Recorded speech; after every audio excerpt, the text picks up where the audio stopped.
As I bid farewell to Hysealans at the vortex of Genesis, I noticed something strange about the Time core flame, and was immediately dragged into the Memoria Tide of Oblivion by Evernight. She was once the hidden power that March manifested by sacrificing all of her memories. Yet now, she harbors other secret intentions in her heart. Meanwhile, Dan Heng warped back to the Express via spirit warp jump, only to discover a Memo Snatcher invasion. Everyone then realized that the Remembrance's forces had already permeated Amphorius and blocked outside intervention. To establish contact with me, Dan Heng was determined to return to Amphorius immediately. After waking up in the false trailblaze, I managed to escape with help from Cyrene and Sunday. Unfortunately, Evernight held absolute control, causing me to fall into the Memoria Tide once again. However, Black Swan took this opportunity to quietly approach Evernight. Dan Heng returned to Amphorius and beckoned the heroic spirit of Finan with divine blood. The destruction, descending from the sky, pierced through the memory zone and discovered the most hidden corner of the world. In pursuit of Evernight, Dan Heng arrived at the charred remnants of the Grove of Epiphany.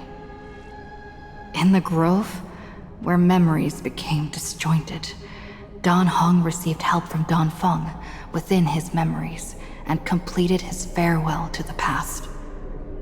In their final moments, the Earth demigod Terravox entrusted all their duty and authority to Dan Heng.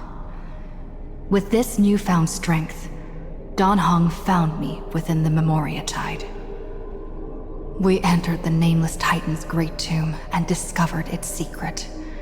Across the 30 million cycles of eternal recurrence, every incarnation of Cyrene had come here, offering herself to the Remembrance.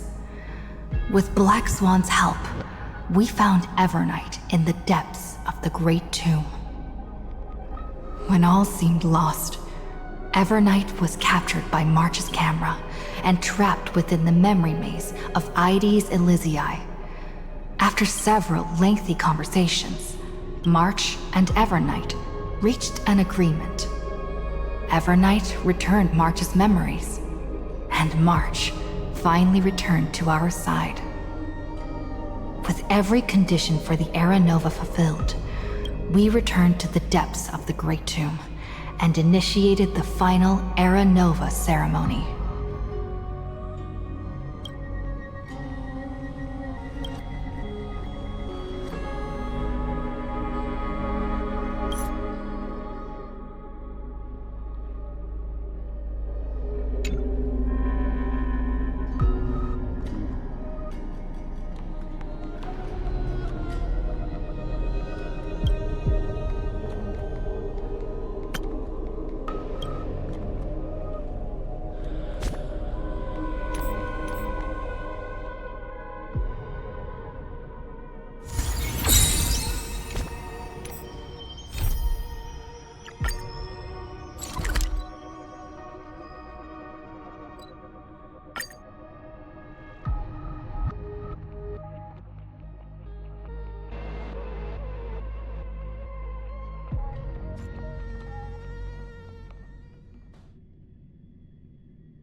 Let's wait and see.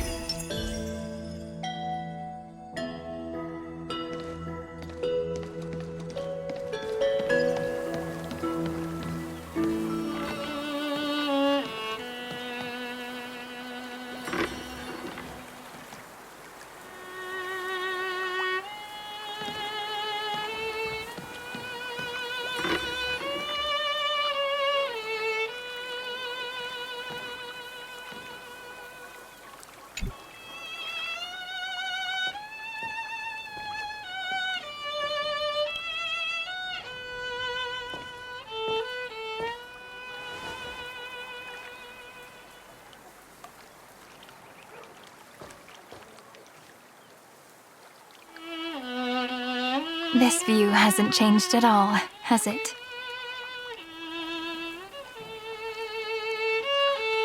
The hometown in your memories never changes, but when you return to your senses, you realize that fate has already stolen the time away.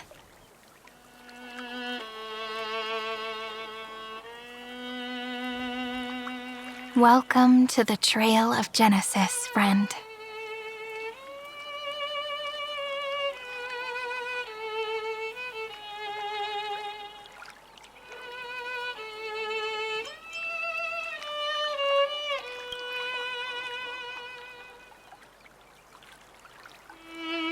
Indeed, the Scepter's extrapolations have reached their end, but the process of Genesis has only just begun. The path ahead will no longer rely on emotionless programs. It'll be decided by the will of humankind.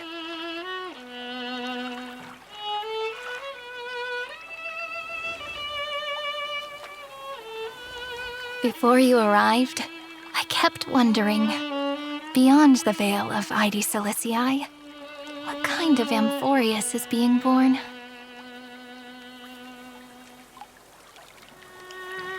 I can see fragments of it when I close my eyes. The friends who walked alongside us have all moved on toward their respective destinies. Some turning into pillars of the world, supporting the sky and the ocean. Others sowing reason, laying down the law, and with gentle hands lifting newborns into the light. Death and strife are no longer feared by people, and trickery has become the innocent games of children. All beings living ordinary and peaceful lives, within the net woven by romance and passage. There's no black tide, no flame chase, and no destruction. The world on the other side of the sea is one bathed in sunlight.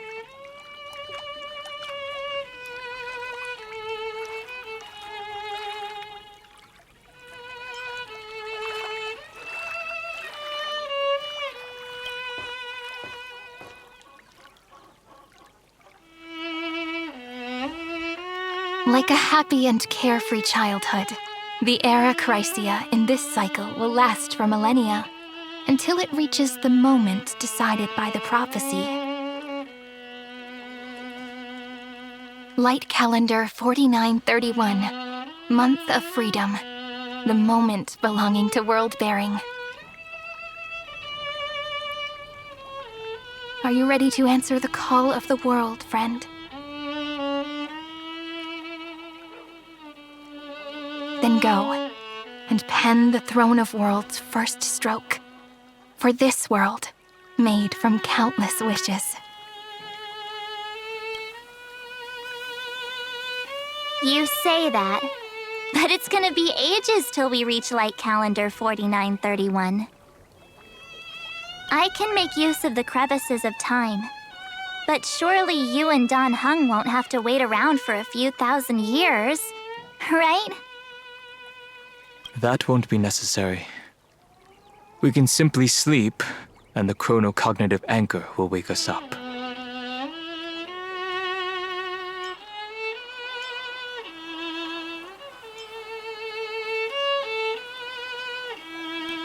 We've both become a part of the New World ages ago. You're the last slowpoke. Our consciousnesses can converse with each other across the heavens and the earth, possibly due to the influence of the Trailblaze. I am now connected with this earth, and I can feel the breath of every mountain range. I see that the tallest among them is named Akama, and the form of the holy city is already taking shape. In other words, your stage is almost set. Do you want to take a leaf out of Kefali's book and make some prophecies before your nap? But we're not the only ones who have changed. The chronocognitive anchor just transmitted a message stating that Iron Tomb has reacted to the Aeronova. The moment when our friend bore the weight of 30 million cycles of memories. Was probably also when the scepter devoured 30 million cycles of destruction.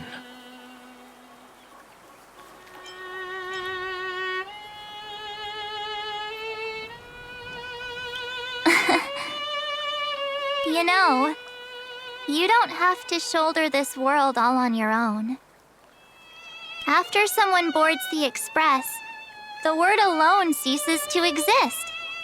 So, as we reach the end of time, no one will be left to face it alone. Don Hung and I came here to specifically tell you that. Remember, this world is not a burden you bear alone. It's a journey we trailblaze together, alongside all of the Express.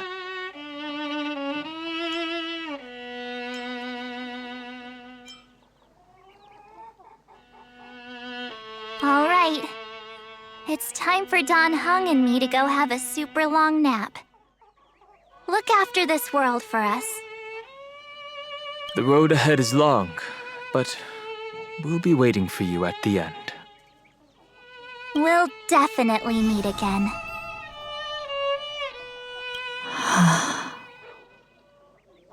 Let's take one more look at the other side of the sea before we set off.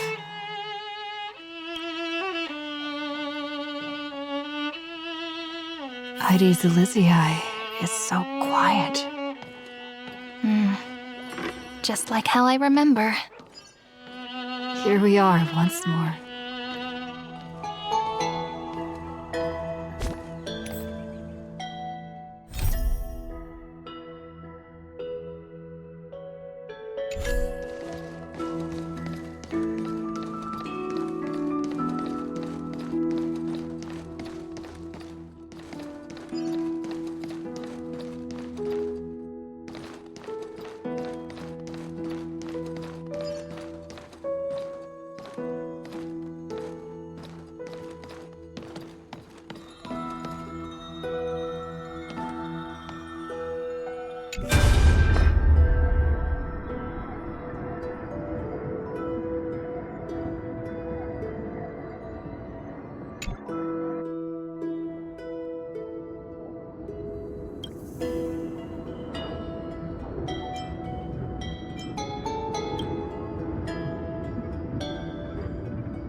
black tide is now completely calm.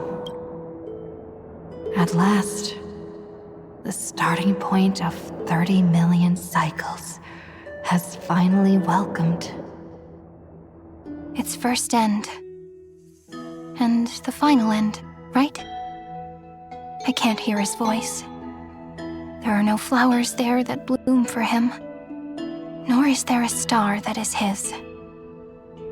Finan is the only one who didn't reach the new world.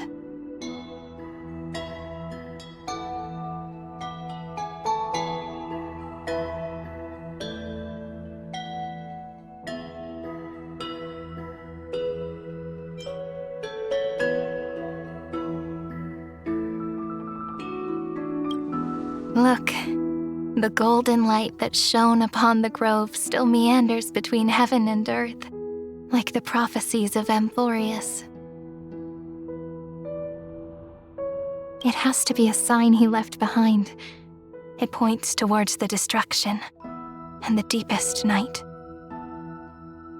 Do you still remember what I asked you at this exact spot the last time we set off?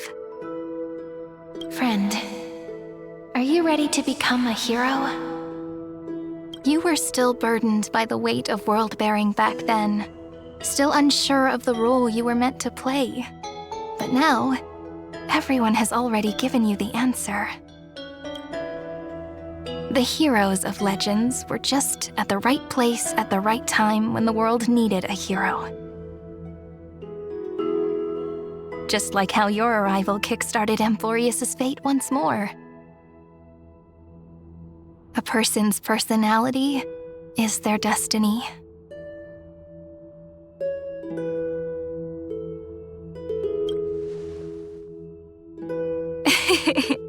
We best.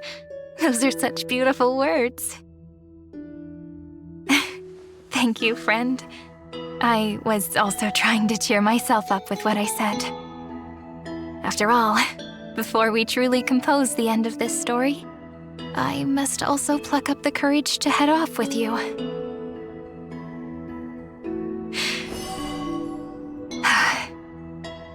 And face a memory that I have forgotten for too long, and have denied for too long.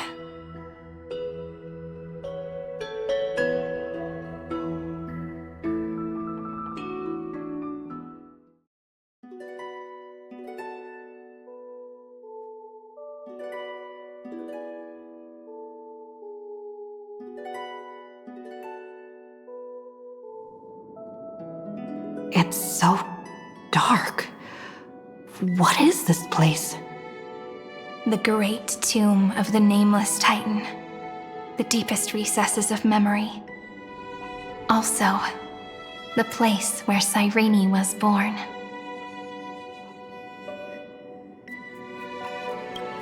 My apologies, friend. The more memories I got back along the way, the more I felt that something wasn't right. There's a sort of anxiety I can't get rid of. It's like when I was back in ID Silicii, when the reflections in the water always made me wonder, which is the real me? The one reflected in the water, or the one standing on the shore? But I finally get it now. Look, friend. The words on that wall are the answer. 1, 2, 3, 4, 5, 6, 7. Do, re, mi, fa, sol, la, ti. That rhymeless tune is the lullaby of little fairies. As always, I'll read this book to you. That way it won't just be Cyrene's memories alone. I've always thought that I was the narrator of the Flame Chase journey. But as it turns out, the narrator is also the most devoted audience.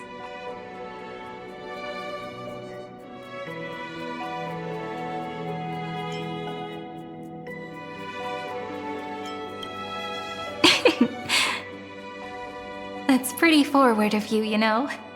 Still, thank you, friend. That's very reassuring. At the moment of Era Nova, I was enveloped by the texture of memories.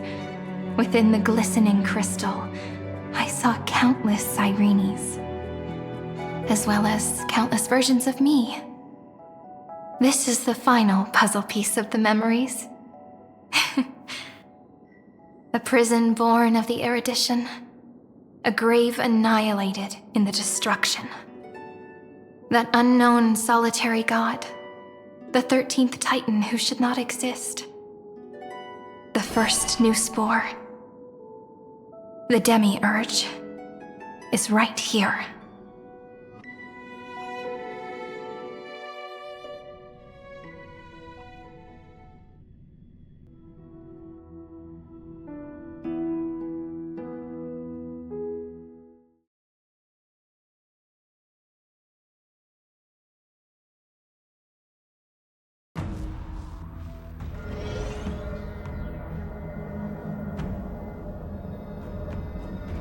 The interrogation records have been submitted to the Marshal.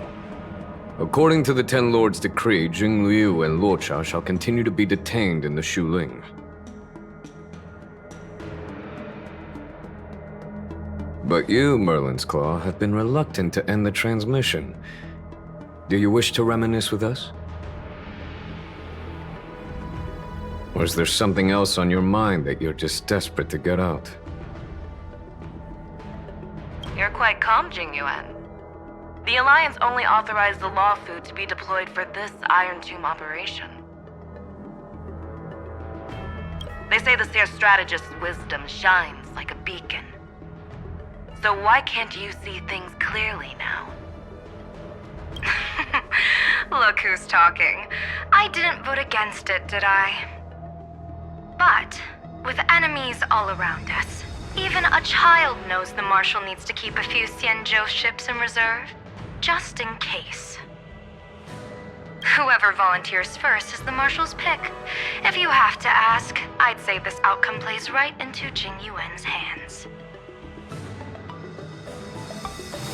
Like it or not, there's no way we're letting the Law Fu take the lead in this battle.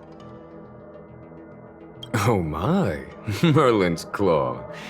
Are you afraid the Law Fu might steal the Yao Qing's glory? This is no laughing matter. Between the Stellaron crisis and the War Dance ceremony, though the chaos has settled, rumors and speculation are only growing by the day. With Elder Huaiyan around, those with ulterior motives won't be able to stir up any trouble.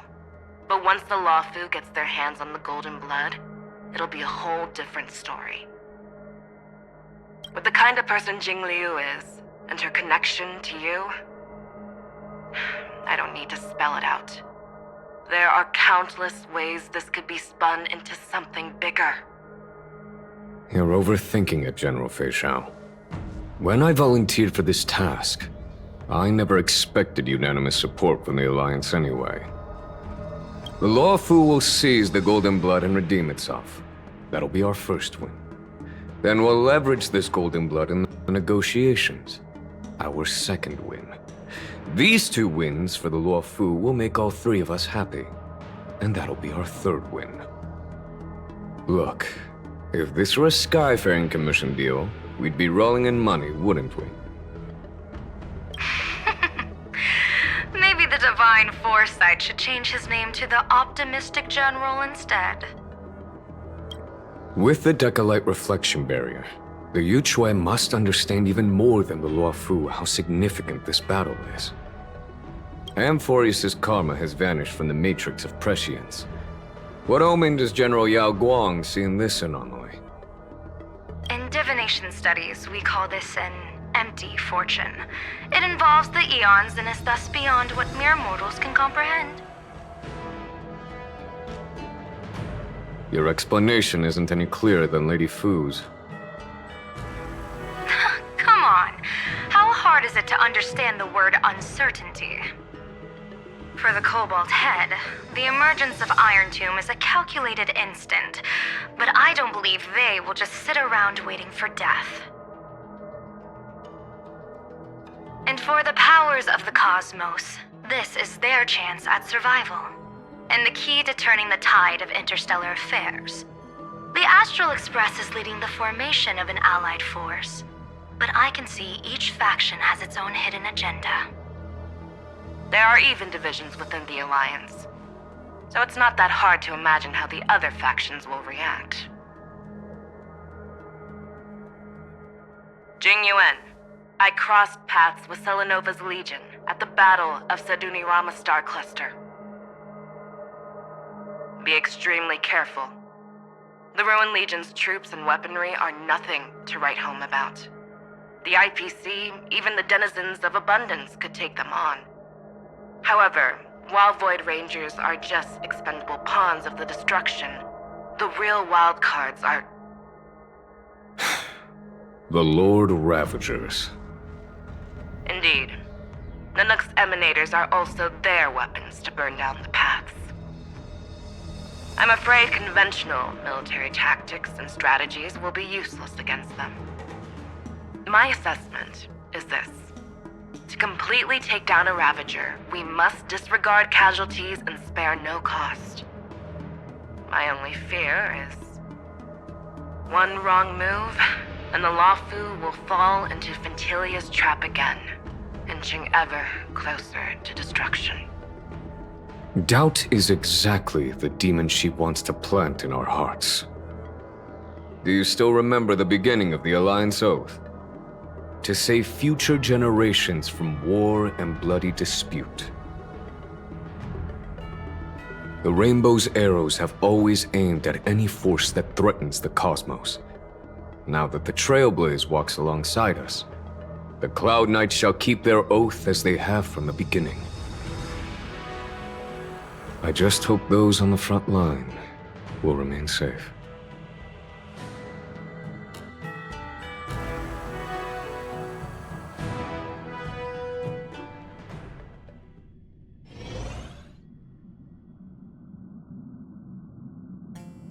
The chronocognitive anchor is sending a signal. Everyone, time to move out. Did she and the others make it? Let me go over the plan one more time just in case. You'll enter Amphorius, reunite with your 3 separated companions, and try to locate Iron Tomb from within the world. Who are you taking with you? The fate of the universe hangs in the balance. We can't afford any slip-ups. I suggest everyone, except Pom-Pom, join the fight. We do need to be prepared for all possible contingencies. I have no objection to this. I'll do whatever I can. Meanwhile, Screwy and I will continue attacking the Demiurge Matrix. That is, the Scepter's kernel, from the outside. With our 2-pronged attack, we'll turn this hunk of metal into scrap for sure. Now we just wait for those 2 to get back.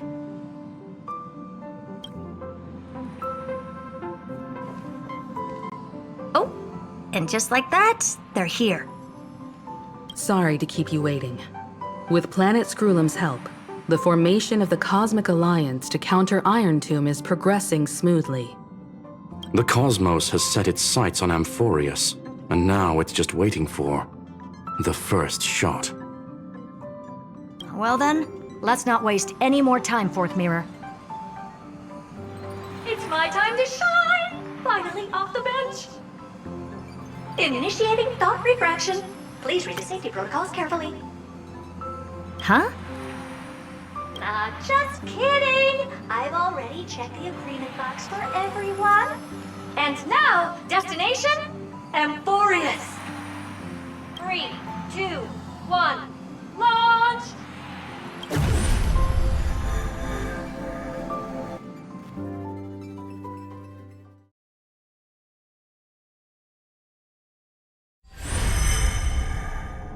The flow of Memoria is so heavy here. Unlike Panagoni's dreamscape, this place has built up a true epic measured in millennia. The vortex of Genesis, where all myths begin and end. And in this new world created by the Nameless, The infinite cycles have been broken.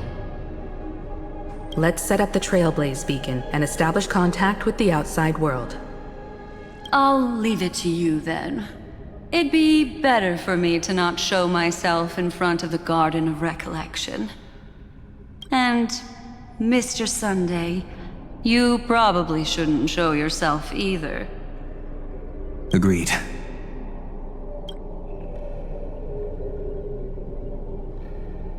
The Astral Express has landed. If you receive this message, please respond immediately. Over. This is the Xianzhou Alliance. Communications normal. Interastral Peace Corporation. Communications normal.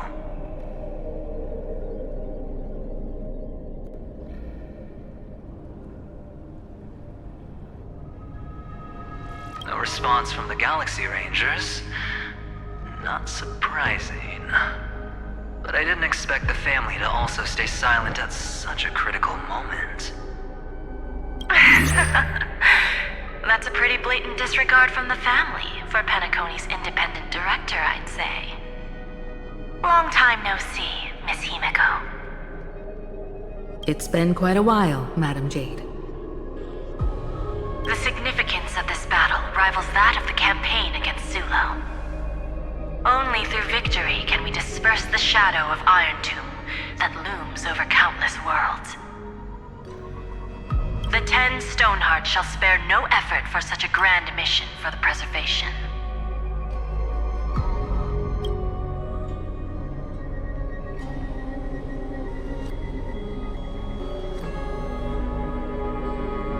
Madam Jade led the Intelligentsia Guild in conducting specialized research on Iron Tomb's past activities.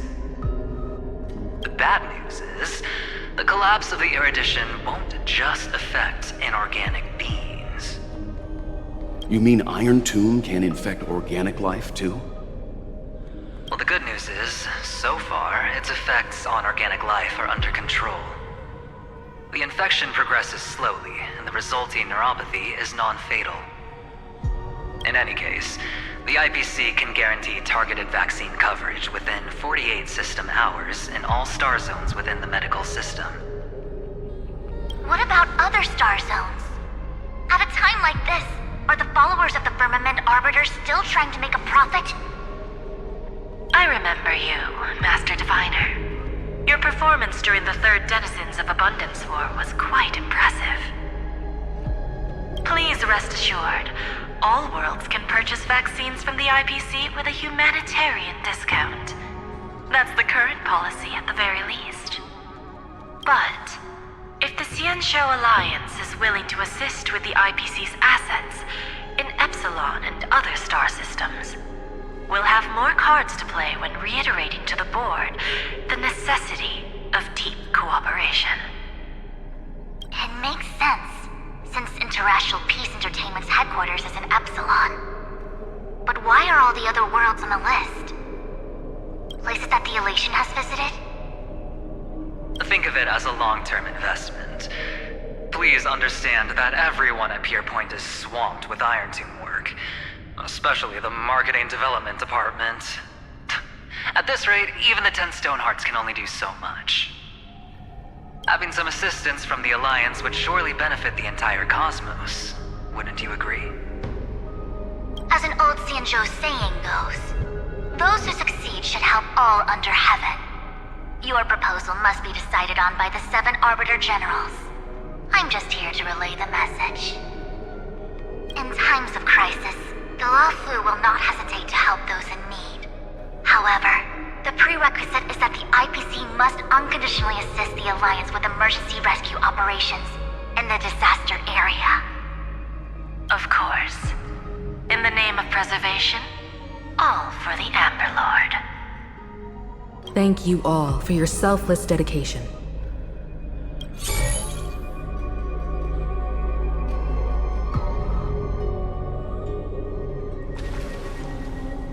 It's clear that each party still has qualms about everything. The clash between destruction and erudition isn't just about the fate of the cosmos. It's a moment for all factions to reshuffle their cards. You can never be too careful when battling a Lord Ravager. All are equal in matters of life and death. In any case, we can only hope for the best in all that's to come. It's about time we dive into the vortex and see what Amphorius looks like on the inside. I wonder where she and the others are right now.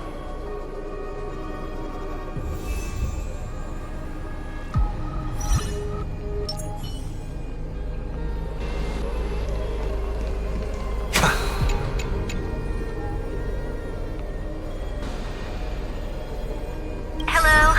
How's the signal? Can you hear us?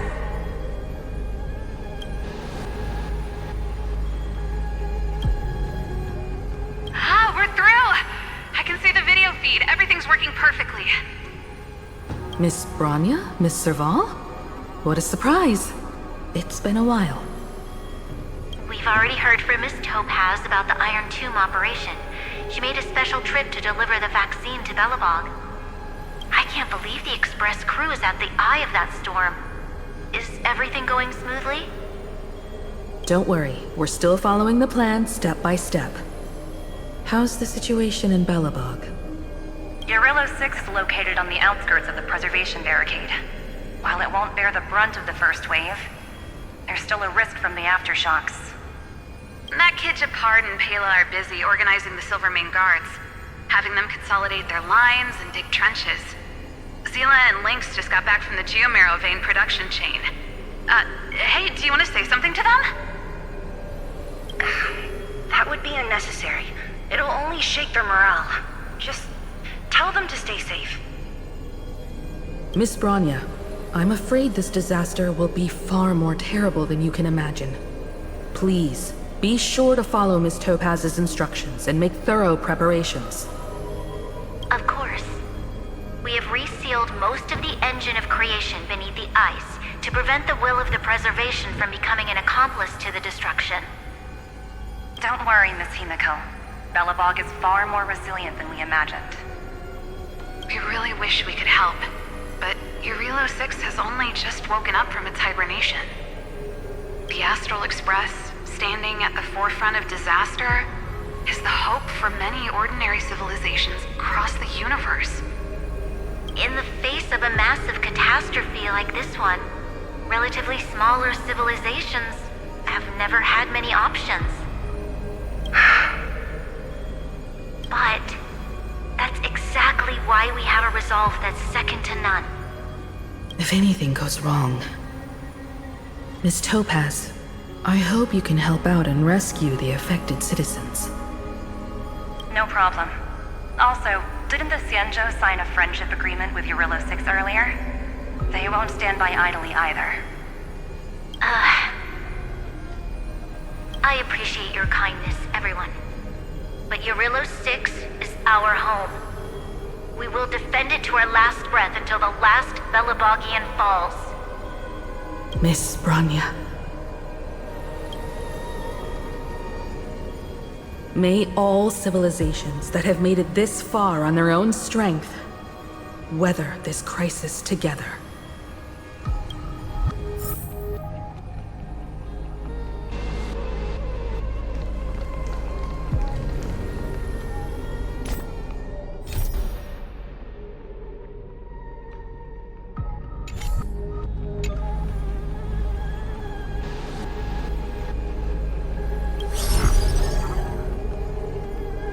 Good news, Miss Himiko. The 7 Arbiter Generals have reconsidered the current situation, and I'm here to relay their message. Officially, the Alliance's combat forces will still be limited to the Luofu, but the Yaoqing has also been deployed in the surrounding war zone as a contingency. Words cannot express our gratitude. Getting the Hunt to agree on sending troops must have taken quite some effort from General Jing Yuan. The Luofu already considers the Express an important ally. We also have no intention of hiding the fact that there is indeed something the Xianzhou seeks from this Iron Tomb operation. But this time, the Marshal herself decided to send out troops. With a formidable enemy before us, the Alliance has no reason to back down, nor will we be content to take a back seat. If we can stand together with civilizations across the universe to overcome this crisis, then we must do so, even at the cost of our own lives. The Alliance truly embodies the principle of righteousness. It's fortunate that the cosmos has great heroes like you. You're too kind. As for that Jade Abacus of Allying Oath, you can save it for when you're in more dire need.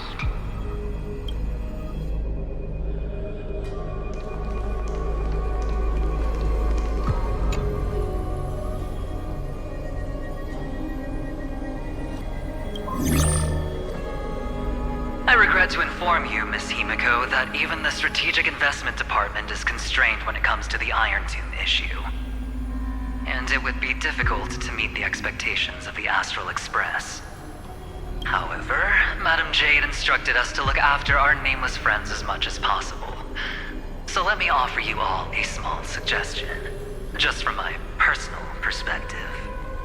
Other departments at the IPC might also take this opportunity to extend an olive branch to you. When that time comes, I hope the Astral Express will remember that the 10 Stonehearts were willing to stand with the Trailblaze, even though we were in a difficult position. And more importantly, we were the only ones willing to do so. Sounds like a threat, doesn't it? But trust me, every word comes straight from the heart. Has the internal conflict within the IPC really gotten this bad? Everyone knows about the bad blood between Diamond and Oswaldo. But at least until now, they've had an uneasy truce. Until the Lord Ravager Archforger caught the board's attention. I'll leave it at that, as it's confidential information. Hope you can understand. I understand.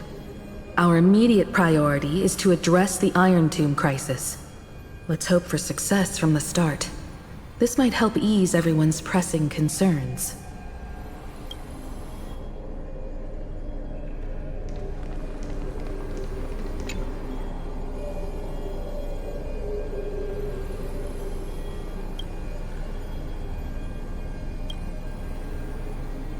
Of course, we would never know the Ranger's comings and goings.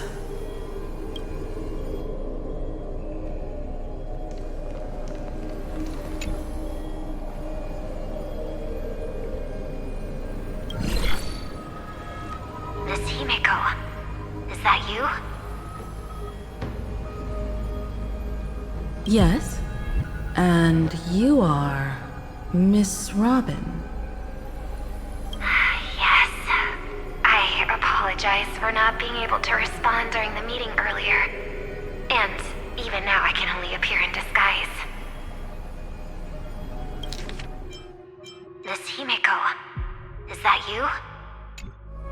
On behalf of the Penaconian family branch, I extend my sincerest apologies to everyone. We tried to request aid from the family, but we essentially received no response. I've heard about the internal conflicts within the family. Miss Robin, there's no need to apologize. Every bit of strength is precious at this moment. Thank you for understanding. The good news is, since you're one of the shareholders of Penacony, the family heads have agreed to allow me to lead all Astonian tuners to the front lines. My charitable foundation will also do as much as possible to provide support in this battle. They'll ensure that proper arrangements are provided for those wounded on the front lines, and for residents in affected areas. Miss Robin, I'm beyond moved by your spirit of self-sacrifice. The Astral Express would also like to make a promise that we won't leave any companion behind.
Why is there no one here? Everything in Akama seems normal. The new world was enjoying peaceful times not long ago. It seems it was even more recent than not long ago, Miss Himiko. The fruit on the table is freshly cut, and the bath temperature is just right. The remembrance tells me this place was bustling with people just moments ago. It's as if everyone vanished in an instant. Could this be Xandar's doing? Unlikely. He's still under the surveillance of those two geniuses. Could it be some kind of local custom? A custom that makes an entire city fall silent in an instant. Pardon my frankness, Mr. Yang, but this reminds me of some unsettling rumors about the Harmony. Complete silence. Is often the prelude to divine intervention.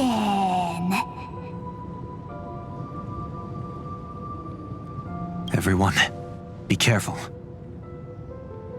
Here they come! Here they come! The Nameless of the Astral Express! Evernight? How is this possible? She was already... We are the chroniclers of time, and we do not fade away. Finally, the last era Nova has been completed. What did you do to the residents of the Holy City and the three Nameless? I didn't need to do anything. The remembrance will ultimately become the substance of the new world.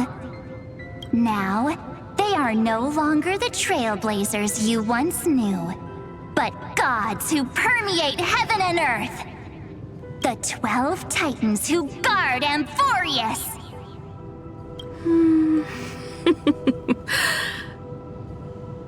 Stop fooling around, March. Come on out. What? I practiced so long for this. Getting seen through right away is just so embarrassing. You've obviously been learning from the theatrical culture in Amphorius. But if possible, I'd prefer our reunion to be a bit more casual and laid back. As expected, I can't hide anything from Himeko and Mr. Yang. Well, long time no see. Guess I'm back? We should be the ones to say that. Sorry for keeping you waiting. So, these jellyfish are the Titan's power? They're just tiny manifestations of the Veil of Evernight, used for scouting and communication. If I went all out, I could summon way more of them. Thanks to her, we all turned into Titans in the new world. Sure, we can take on humanoid forms, but it feels off. How intriguing. So what does she look like now? It can't be a raccoon with a baseball bat, I suppose. Please don't add weird stuff to Amphorius's lore. Just go see it with your own eyes. Follow the prophecy's guidance and come to Dawncloud. She looks way more majestic now than she used to.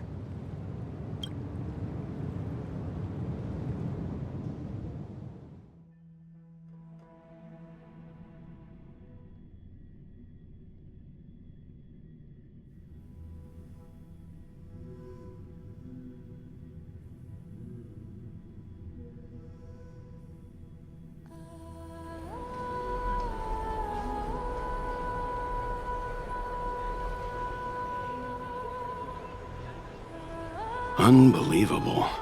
All the residents of the Holy City have gathered here. This isn't just a gathering. It's a pilgrimage. The people's expressions are resolute, devout, as if waiting for a miracle to descend. That colossal deity is her. She has become the pillar of the world. Surprisingly authentic. Being this serious is quite unlike her usual style. Those people didn't disappear. Instead, they've answered the call of the prophecy and come to witness her awakening. Our good buddy now bears the weight of the entire world, and every breath they take is intertwined with Amphorius' destiny. Awakening? Has she fallen into slumber? Yeah. After all, with such a huge time dilation between inside and outside the scepter, this was the only way we could wait for everyone. Time watches over yesterday. Earth guards today. And when the Trailblaze steps into Amphorius once more, the slumbering deliverer shall awaken. And then, bring the prophecy of tomorrow to this world. Come on, everyone. Let's get closer to her. Watch how the world-bearing prophecy changes this world.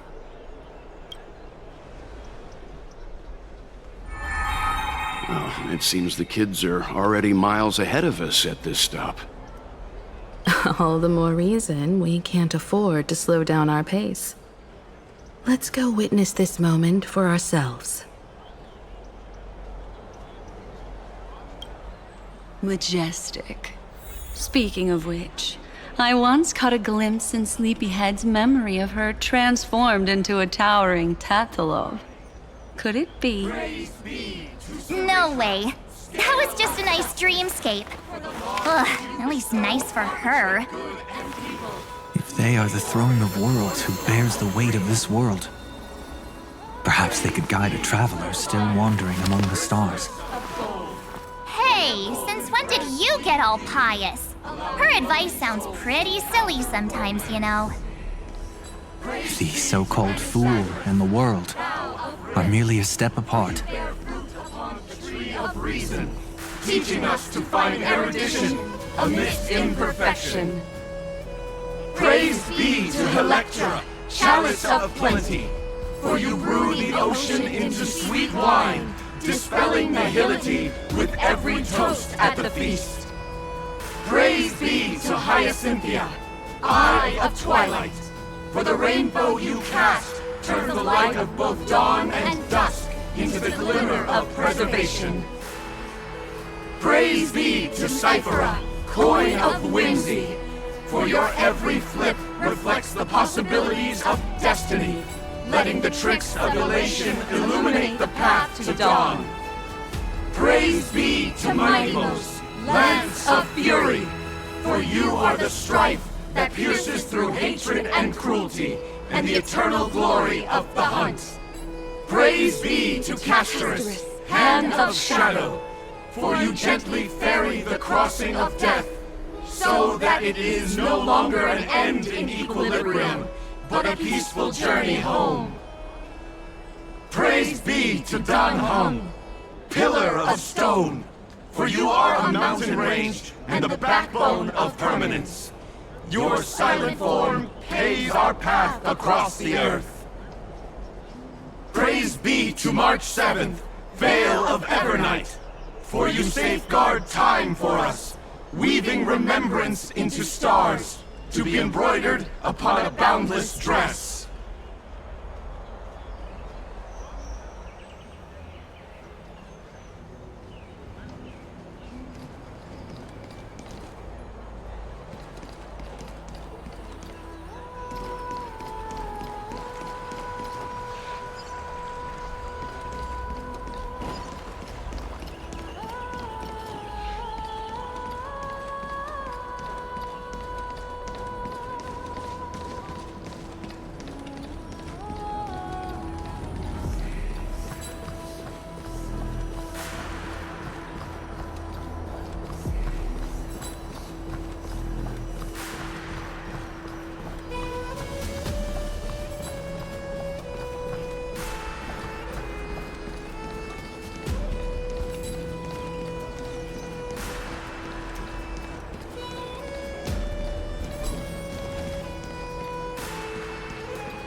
Citizens, behold!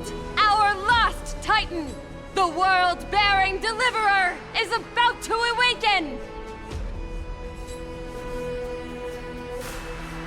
Oh, ancient god! Your loyal subjects, bewildered followers, and fearless comrades in arms have all knelt before your throne. Awaken from your eternal slumber and bestow upon the world your divine prophecy! Please guide us! Show us how to embrace this beloved world as we welcome that distant dawn!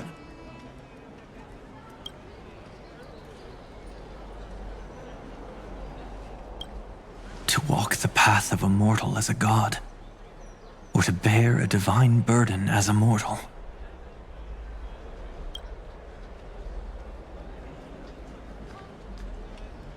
She will give us the answer.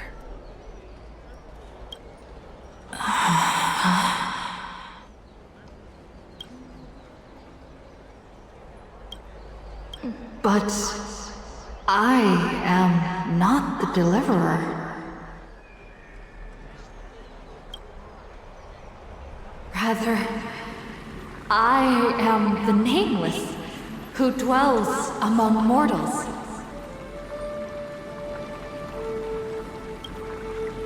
That voice is definitely her. I heard your prayers. The core flames flickered and dimmed, and the age of the gods met its end. So flow, golden blood, flow. I'll bestow it upon you, returning it to the true masters of this world. Stand with me and become heroes.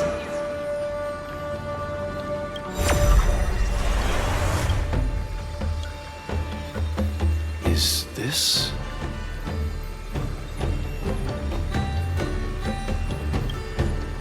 Yes, it's the miracle she brought to Amphorius. Of course, it would manifest in the form of the Trailblaze. Golden blood, raining down like a storm! The prophecy has descended, and the Titan commands us not to be supplicants, but to become heroes of rebellion! To face that destined calamity!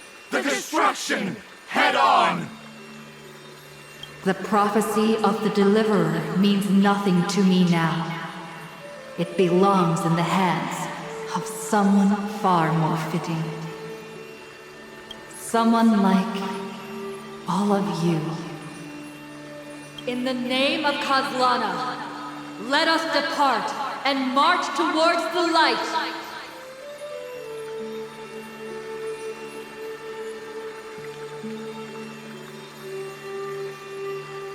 It's neither protection nor salvation. As always, there's no need for totems or myths. Humanity's most primal faith is that instinct named survival. Let's go, everyone. Someone has already sounded the horn of departure. Explore, understand, establish, and connect. Together, let us blaze a trail for the destiny of this world.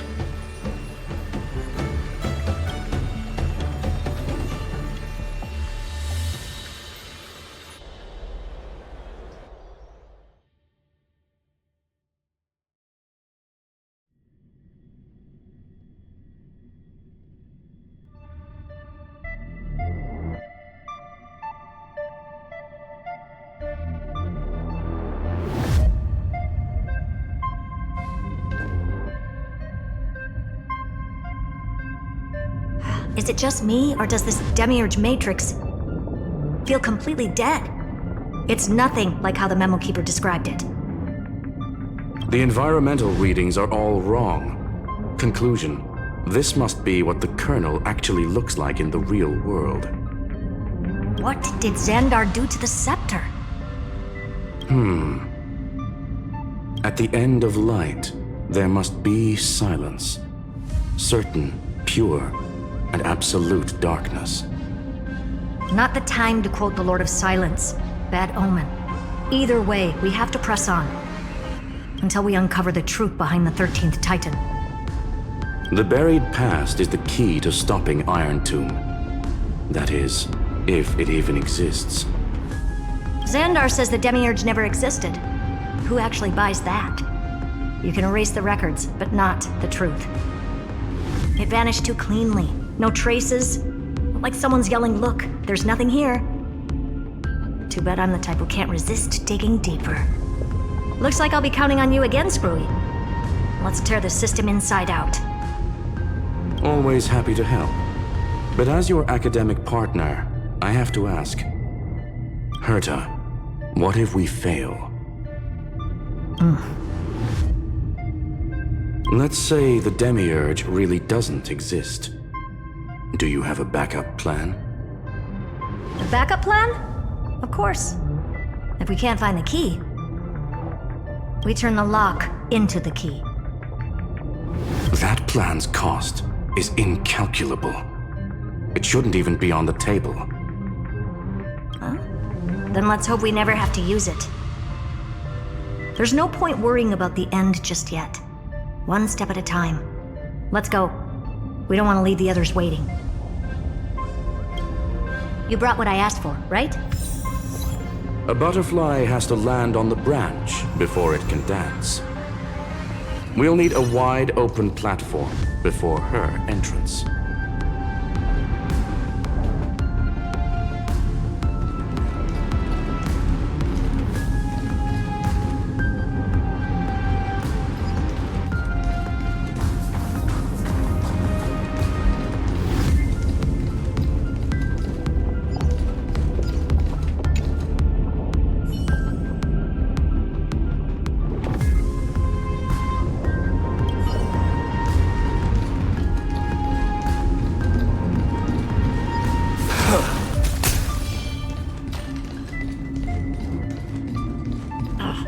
Just use that thing over there, Zag.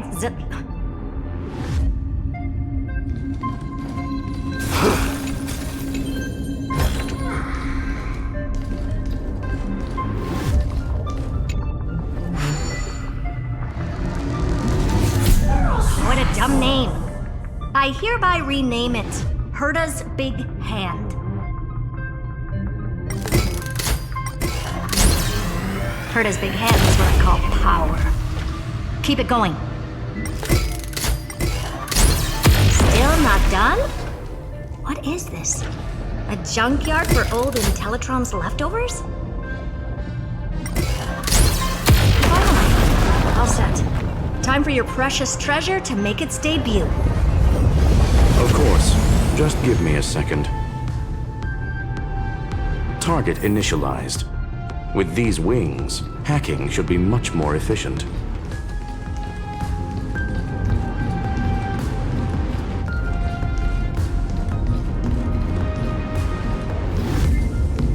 Oh, a classic nuclear heat engine. Classy choice. Just a personal preference. Her name's Mistletoe.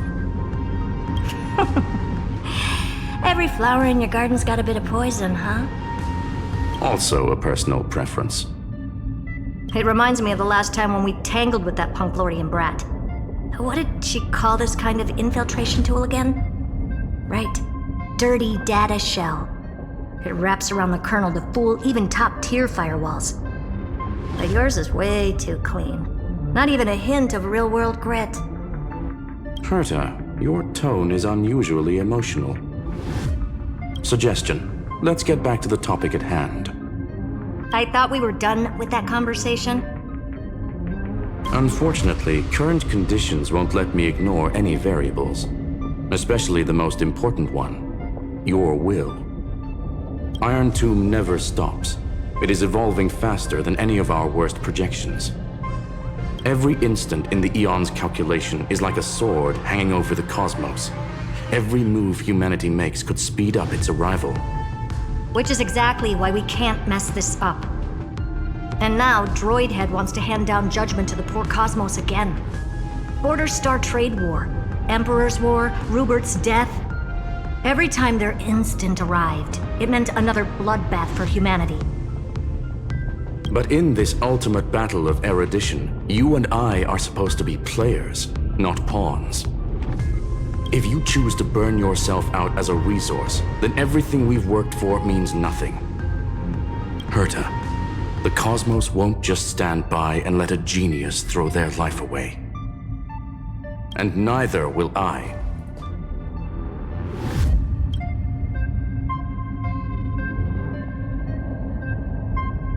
No need to kill the mood. This is why we're here, isn't it?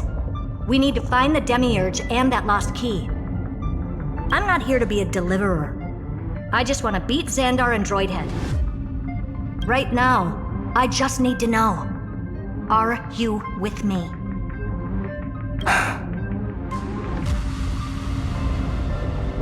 Of course. Time to board. After you. Let's tidy this place up and see what this Demiurge really is.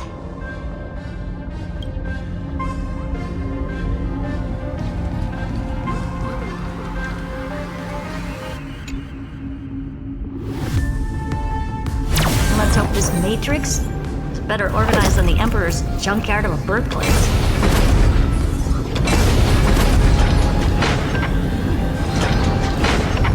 Buckle up. We're hacking in. This is... Herta, this whole space has been completely tainted by some kind of energy. I see it too. We're thinking the same thing. Xandar, how could you go this far? Turning your own graveyard into this. What's that up ahead? Katorzane algebraic expressions. It's built for isolation, not defense.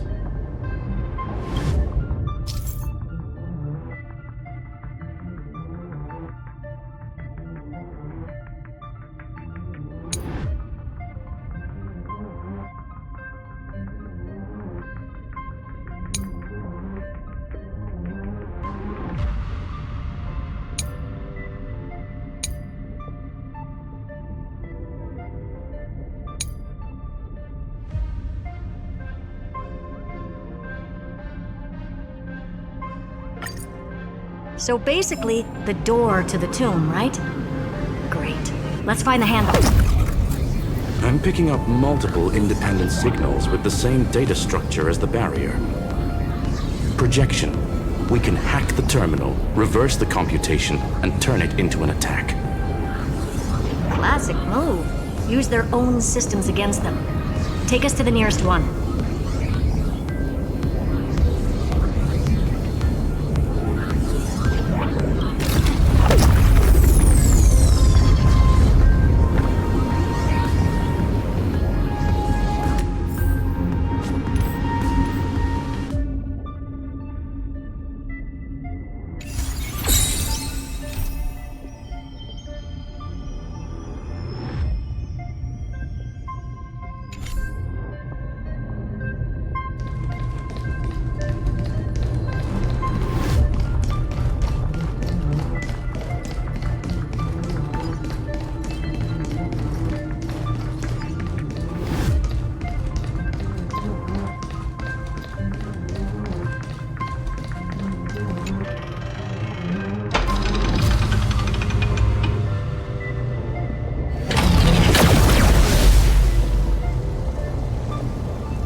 Almost no response. Just as I feared. Not promising. The output is barely a third of what we need. Logic says we'll need multiple terminals to coordinate the strike. Locking onto the next one now. Find anything else? Regarding the origin of these ruins, no logs found yet. Xander erased all records. But I did find some interesting scars in the circuit. High-energy radiation, Internal imaginary energy contamination. From what I know, there's only one thing that fits. Skip the science talk, Screwy.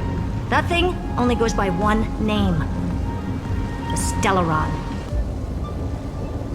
Exactly. Xander blew one up just to clean the entire Scepter system. Huh. So that's what he meant by killed that Titan with my own hands.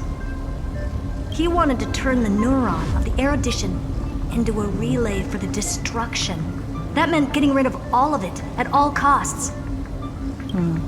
The life form known as the Demiurge was the original target of the Scepter's extrapolation. It makes sense. Evernight calling it the first new spore confirms this viewpoint. The prime mover of life. That's what Scepter Delta ME-13 was originally tasked with.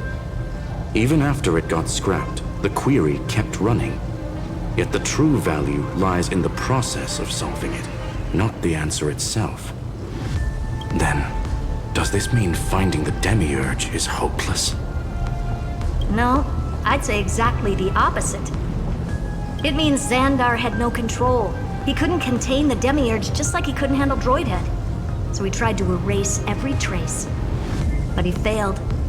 It still left a mark. By the way, if there's another Stellaron in Amphorius, why hasn't that little one reacted to it at all? You said the Demiurge left a trace, right? Yeah, but not in the real world. Remember the Great Tomb of the Nameless Titan?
Trailblaze Archive 466. The data from Filiate 093 clearly indicates that the Demiurge did in fact enter Amphorius's extrapolation.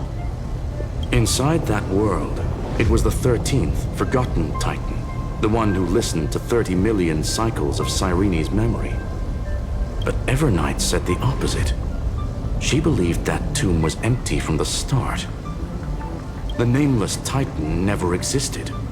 The so-called listener was just a trap set by the Remembrance to steal the scepter. A mimetic entity full of theatrics. How much of what she's saying is true? Would an Eon really speak in circles like this? I doubt it. The Remembrance's behavior is certainly odd, but her assessment aligns with our current reality. Since we entered the Matrix, we haven't found a single clue pointing to the Demiurge. And that's the key, Screwy. Xandar's actions prove the Demiurge exists.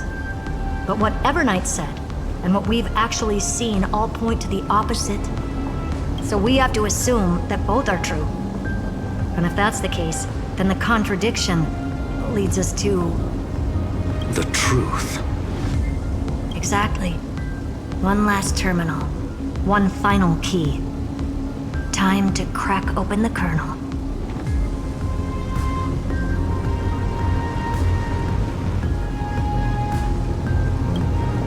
Xandar had to lie to the original Finan and Cyrene. Logic, He had already identified the Remembrance as a threat, yet found no viable way to eliminate it. All right, let's finish this. Time to break through that barrier.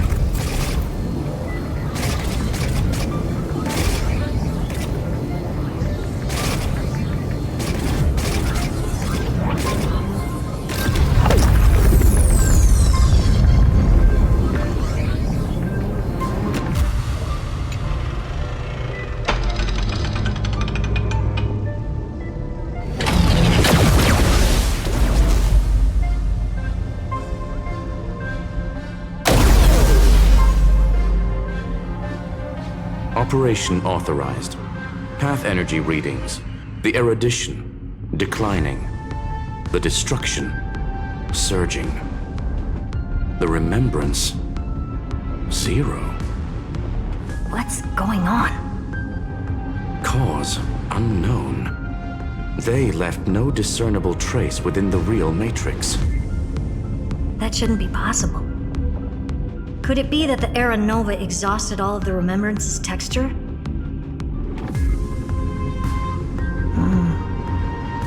Log it for now. The dots still aren't connecting.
A full-on aerial brawl.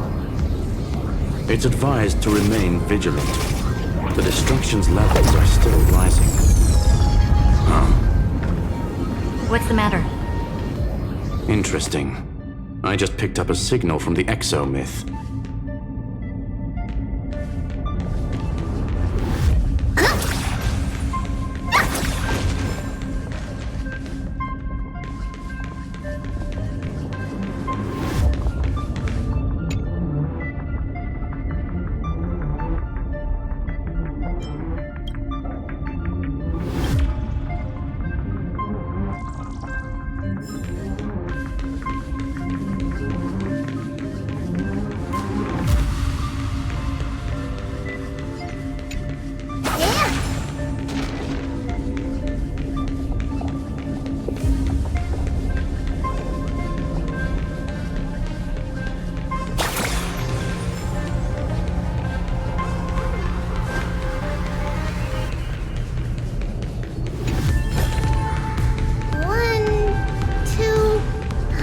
Enough for us to shoot.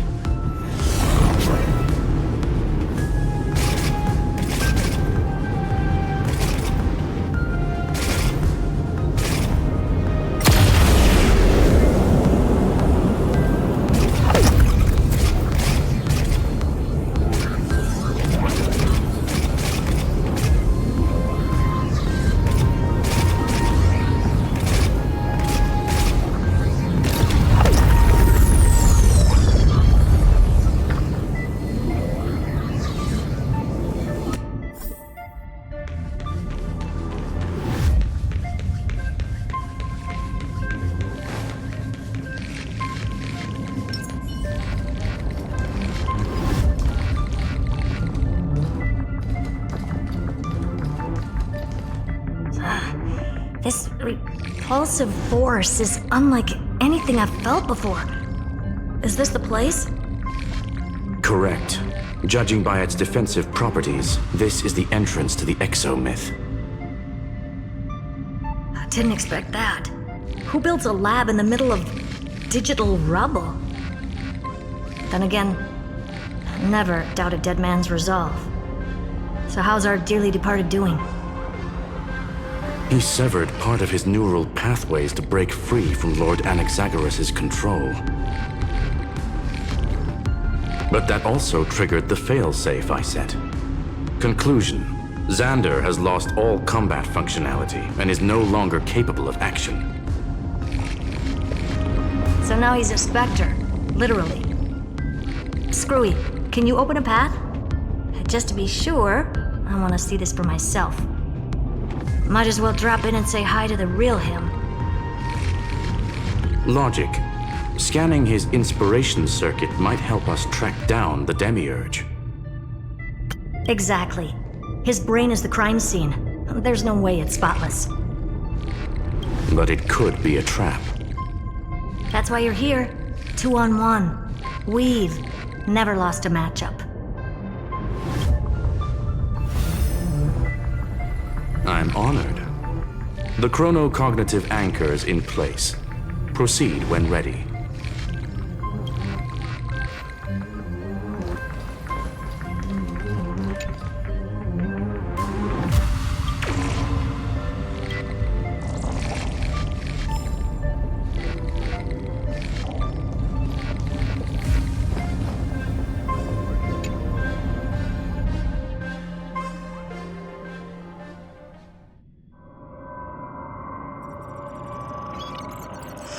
I knew it.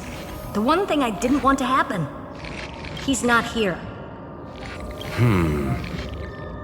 The coordinates are accurate. Xander is still here. However, his position is shifting rapidly and chaotically. This pattern doesn't match any known shielding technology. It's his domain. Stay alert.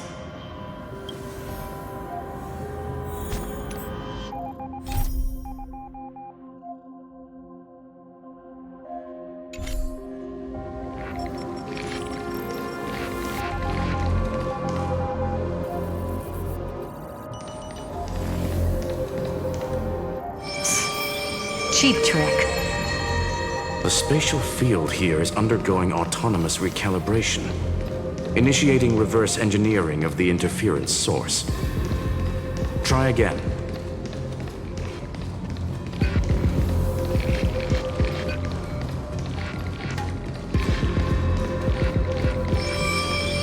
We're back. Reverse engineering complete. The results are not what I expected.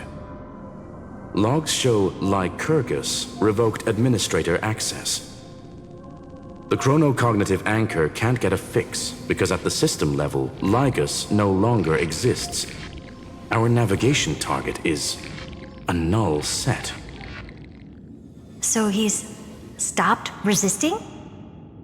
Before vanishing, it seems he left one last message for us. To those who follow, all is proven. Find me beneath the tombstone. Melodramatic. He was expecting us.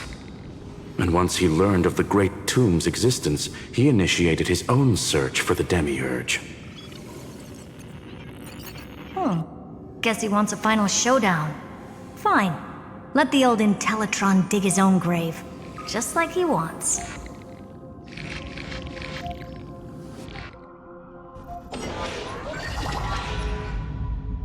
To be in the purest light is to be in the purest dark. Nothing exists there. The Scepter's mainframe. Or maybe we should now call it the Lord Ravager's placenta. Unfortunately, we still haven't found anything. Really? I don't think so. Not finding anything is our biggest find. Please elaborate. If the Demiurge was destroyed, there'd be at least some bits of it left.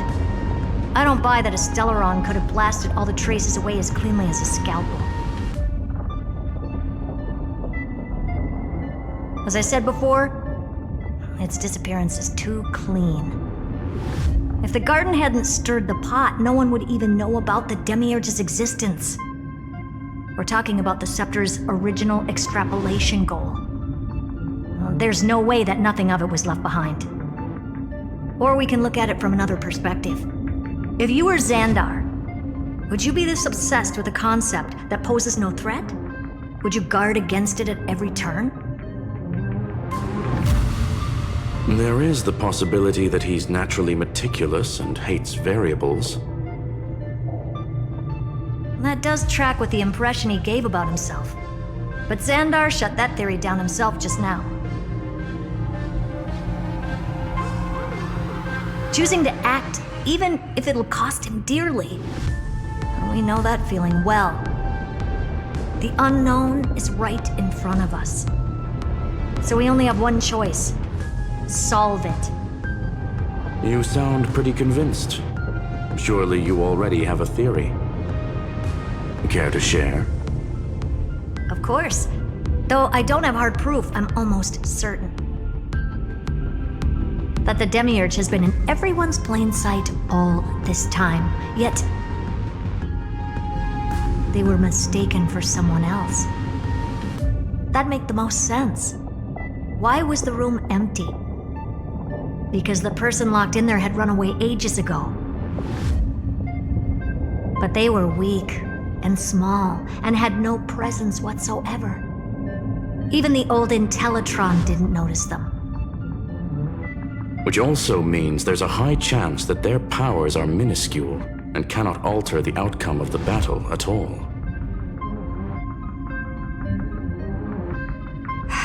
Well, at least Xandar is scared of them. Come on, it's time to confront him.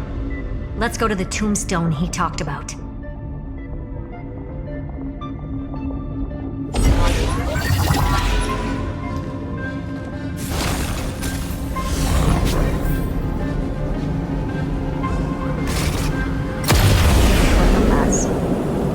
Total devastation. We sought to bury the truth beneath absolute destruction. Logically sound, but the extreme. Still, slim chances doesn't mean no chances. I've hunted down a single grain of sand in the universe before. This won't stop me. Calculation results. Your backup plan has a success rate infinitesimally close to 0. Which means it could work, no? This is the place below the tombstone. Let's open Lygas's coffin like he wanted. Looks like you were right.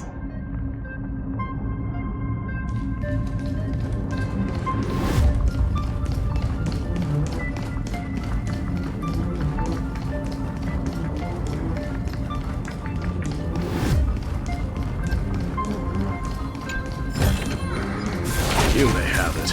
Consider it your reward.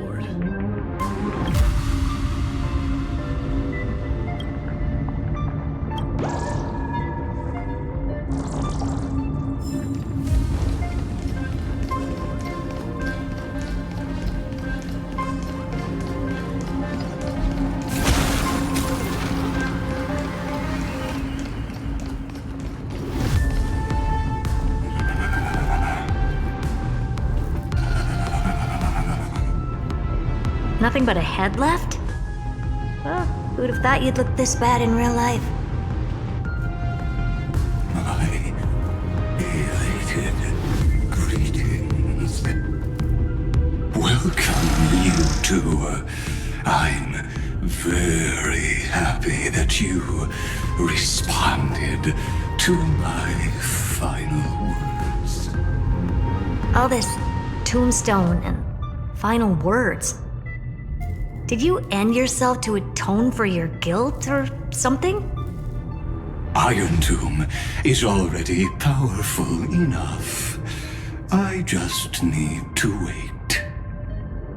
I remain here only to share the joy of discovery, and also to congratulate you two on reaching the same conclusion as me.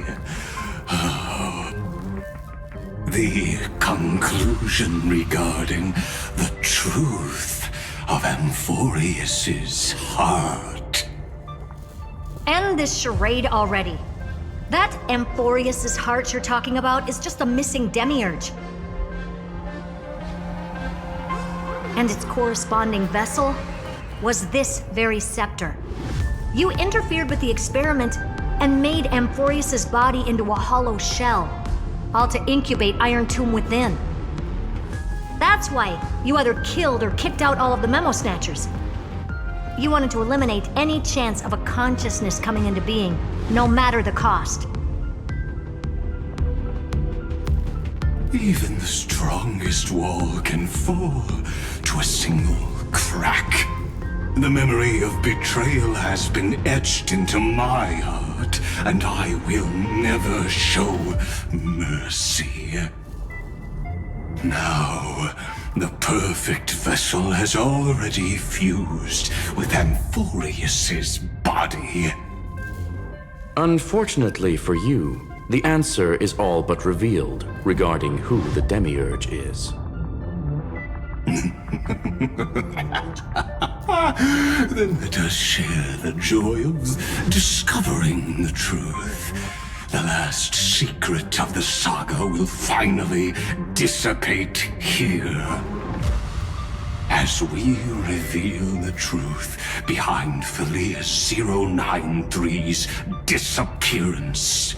A lie by the remembrance.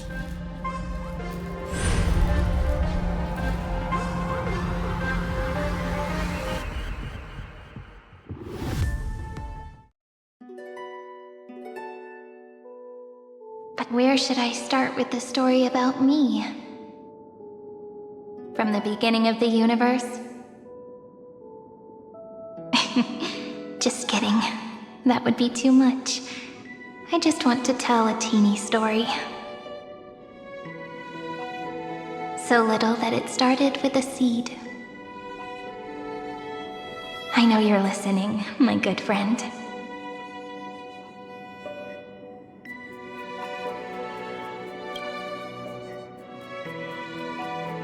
The god in my dream told me that the world sprouted from a seed. It grew into a great tree named Amphorius, and time became its branches and leaves, basking in the light. What a coincidence. Dappled light coming through the leaves is my first memory as well.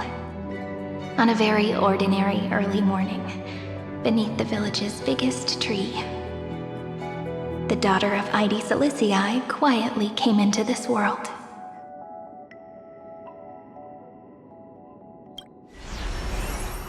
What a moving opening. A loud cry was the first gift the child gave to the world. The prophecy's fulfilled, the villagers say. This child is a gift from the Titans. Pink hair and sharp ears, she was born to be the priest of time. The Titans also gave their blessings. You shall fade when the flowers bloom, for every ending begets a beginning. Flowers will bloom and wilt. What a beautiful ending. This page concluded in laughter. Cry loud, child. Let your voice reach Orynyx.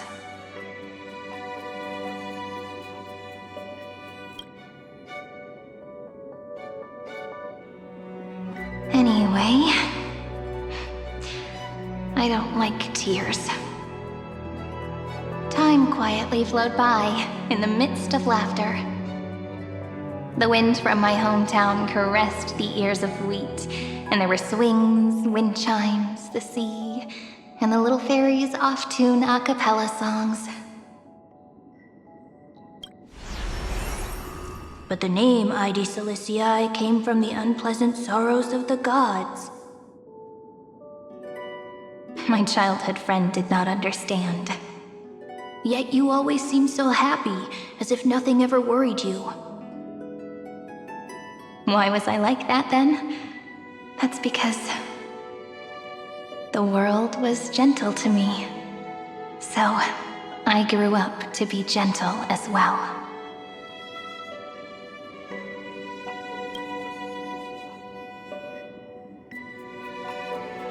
But fate was fickle, and it urged the child to grow up. To grow bigger and bigger, and to go to places far away. Just like how the crumbling world could not preserve an eternal hometown. Just as the ballad blown on the breeze says, losses are a constant on the flame chase journey. Oh, whose ears are pricked up now? You definitely heard me say this sentence a lot of times. You know that the story starts to deviate from here. Aren't you looking forward to it? Then let's get started. The hero's journey crosses through the long night, through tears and laughter, and once again heads towards tomorrow.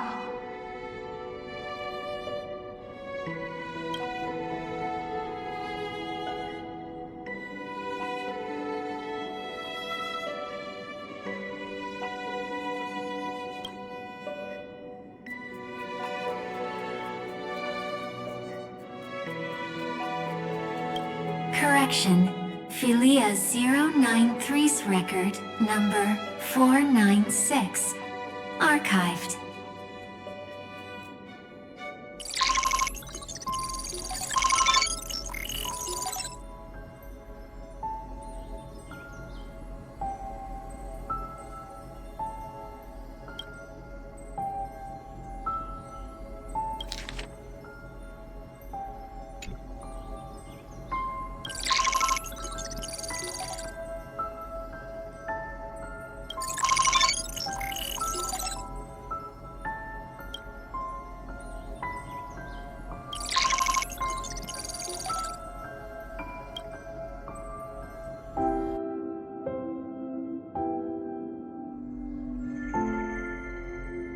Hi, miss me yet?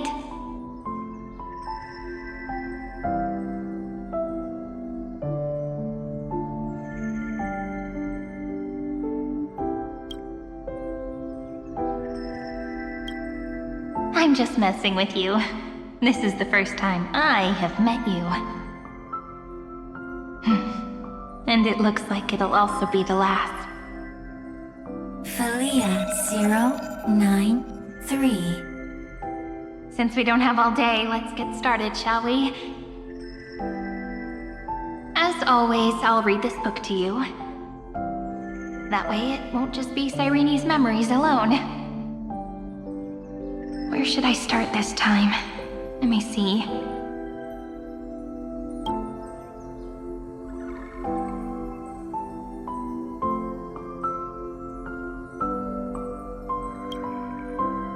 Formatting complete. 093. Size. Grayscale. Proportions. Threshold. Outputting analysis result.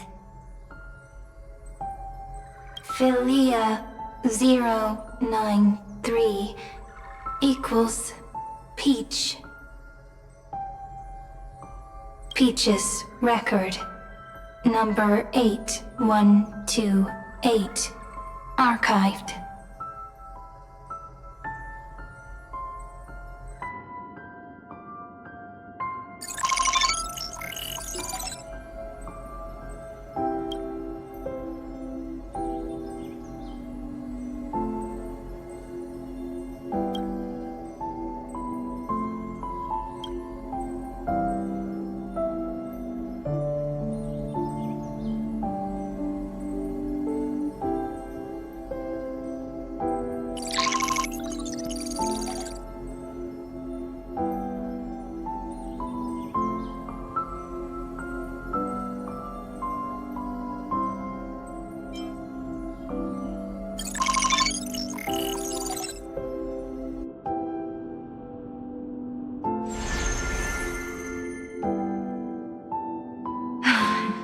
Look, what a magnificent sight. Comment. Peach. Even this classical world contains a futuristic palace like this.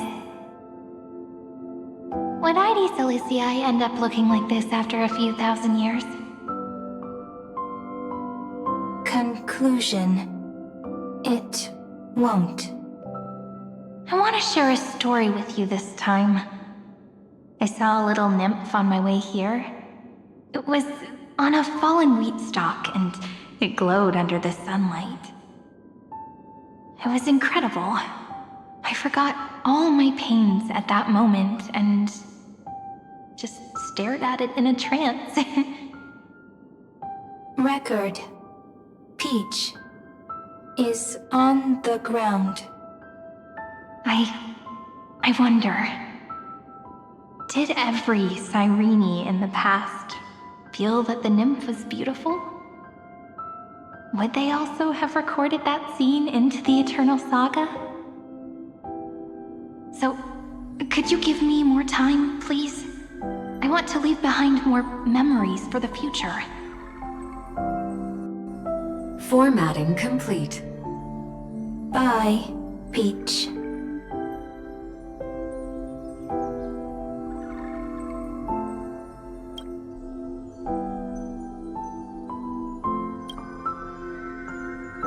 Peach's record number.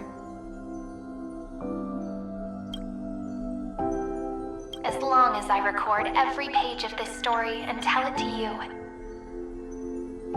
Amphorius won't be forgotten. Query. Record. Electrical signal sequence. Bolamos 600. Track. Strife. Related to Stripe. Comment. Pretty.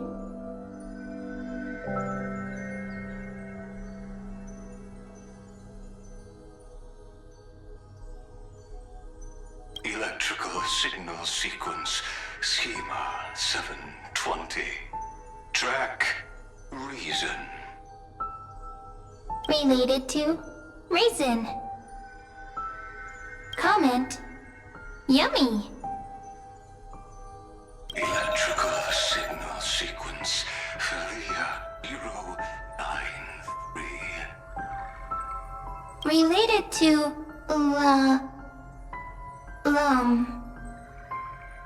love.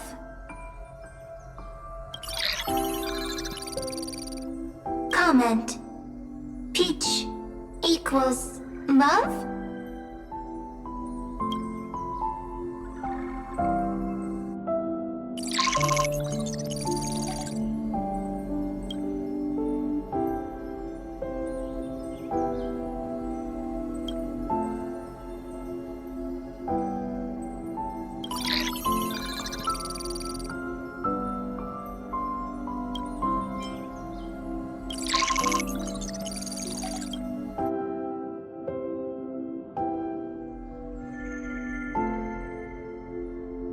Looks like it's time to say goodbye again. Bye, Peach. Before I was even aware of it, this book had already recorded too many emotions. Every page has become so heavy. Conclusion. Books are meant to be light, not heavy. I've started to feel uneasy whenever I take it into my hands. Peach, uneasy? Formatting progress 94.423%. How many times has it been? It faithfully fulfills its duty, activating and formatting. Conclusion. Progress. Bad. If I can only write the same ending every time I lift my pen, then is this weighty saga just an overly naive dream? Peach, scared. Formatting progress 96.8%. 0.024%. Peach, don't cry. Process error. Analyzing. Process error. Analyzing. Comment. I'm here. Process error. Analyzing. Really? Are you encouraging me? Peach. Happy. Thank you. I'm sorry for making you see this embarrassing side of me.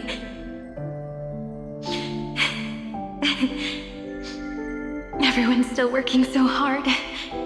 If I'm the only one who's crying, that wouldn't be romantic at all, would it? Record. Peach doesn't like tears. I'm suddenly reminded of my childhood for some reason. When I was hiding alone next to the tree hollow and wiping my tears away. A little fairy popped out, just like how you did. It had long ears and fluffy paws, and it pulled me into the tree hollow, where, to my surprise, was a forest. Let me tell you the story of the Membrance Maze. A group of cute little friends live in Id Silicii's forests. Their names can be connected into a song. 1, 2, 3, 4, 5, 6, 7. Do, re, mi, fa, sol, la, ti. Formatting complete. Bye, Peach. Note. Little Peach, crying alone. Little fairies, friends. Save.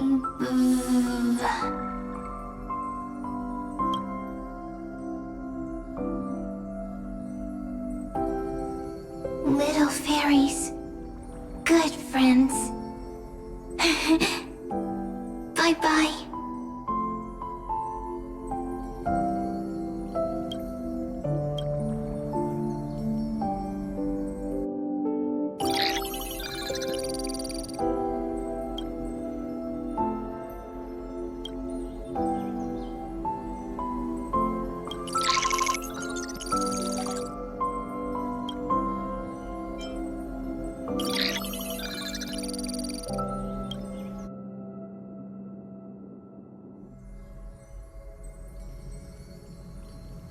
You never say anything, but I know you're listening. Every story I've told is like a little key that opened a door in your heart, no? Me! Little fairies! Happy! Speaking easy! I can.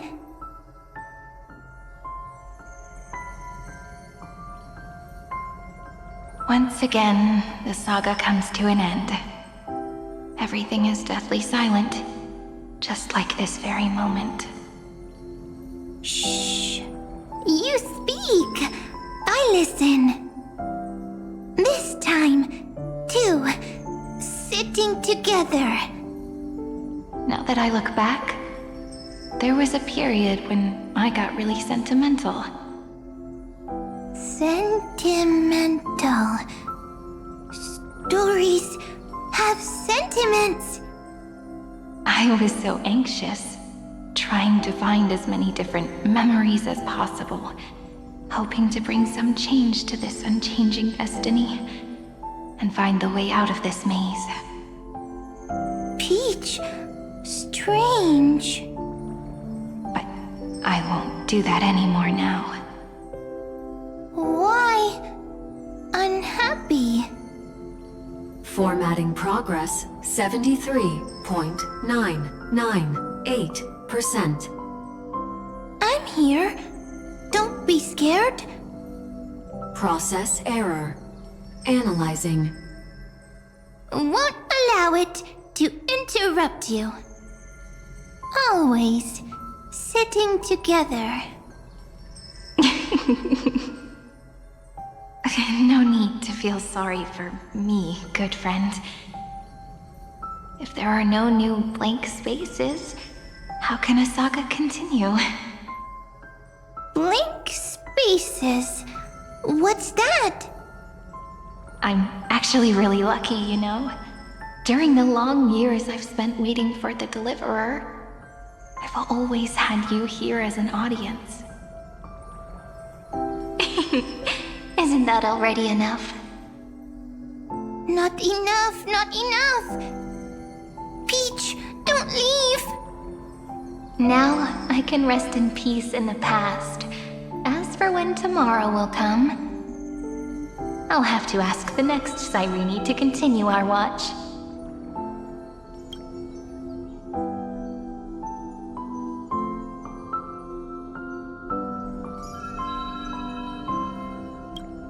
Peach left. If there are no new blank spaces, how can a saga continue? Needs new blank spaces.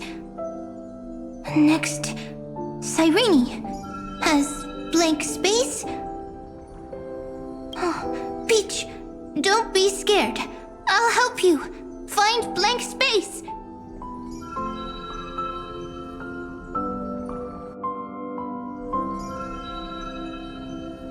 Cyrene is Peach, is love. So, first there is love, then there is Cyrene, then there is blank space. Query, love. The developmental trends of the erudition have nothing to do with creating a consciousness. Those underlying principles are, in fact, contradictory. Not having a consciousness means not having the foundations of a heart, making them unable to obtain real emotions. Huh? Consciousness? Emotions? Feel sad. Oh, I don't understand. Query, Cyrene?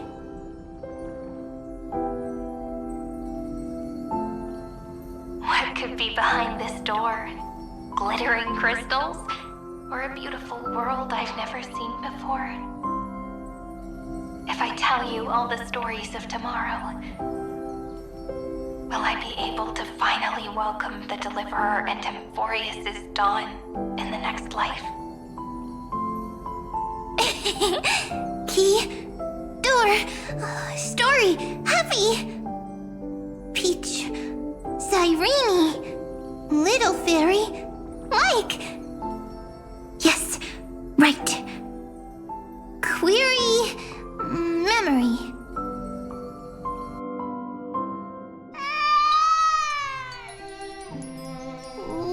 Wah! Wah!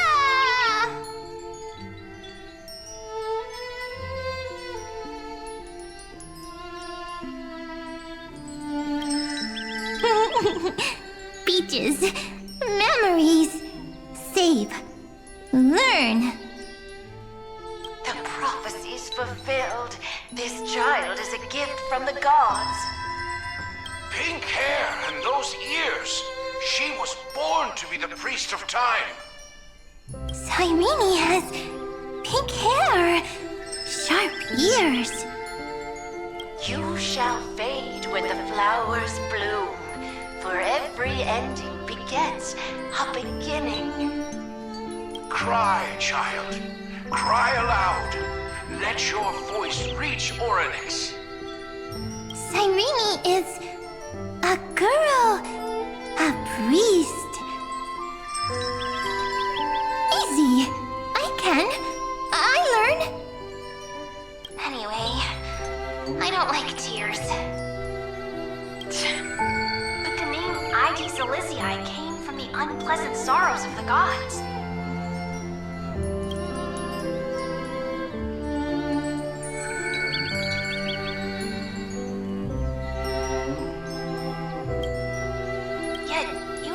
so happy, as if nothing ever worried you. Cyrene doesn't like tears. Always happy. Of course, because the world was gentle to me. So, I grew up to be gentle as well. Cyrene is gentle, likes beautiful things, can write stories. Easy. I can. I learn. Just as the ballad blown on the breeze says, losses are a constant on the flame chase journey.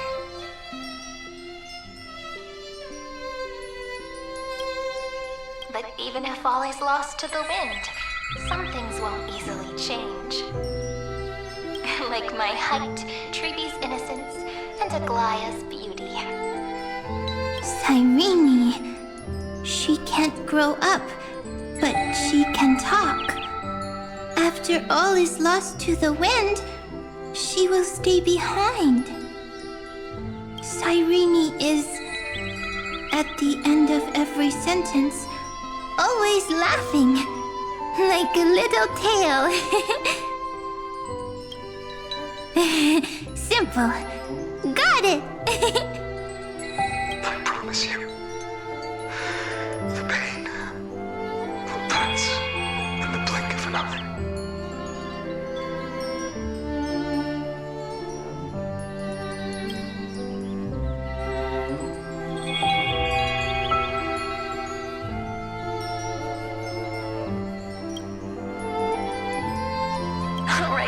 All right, let's not make things so gloomy. What we're about to embark on is the true hero's journey, so... Come on, cheer up a bit, okay? Cyrene was crying when she was born. Fragile, transparent, like a crystal. Cyrene was smiling when she said goodbye. Soft, pink, like a flower.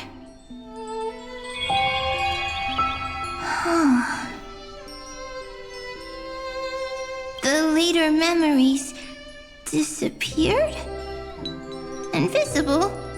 Or disappeared? Ah, I got it! Is this a blank space?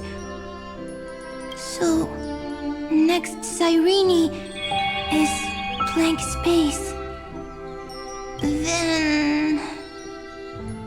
as long as there are two Cyrenes, then there will always be blank space, and Peach will always be here. I see! I get it! I get it all! Cyrene's memories. I will preserve them all!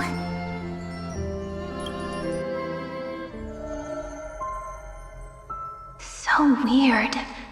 I can't see you, but I get this feeling.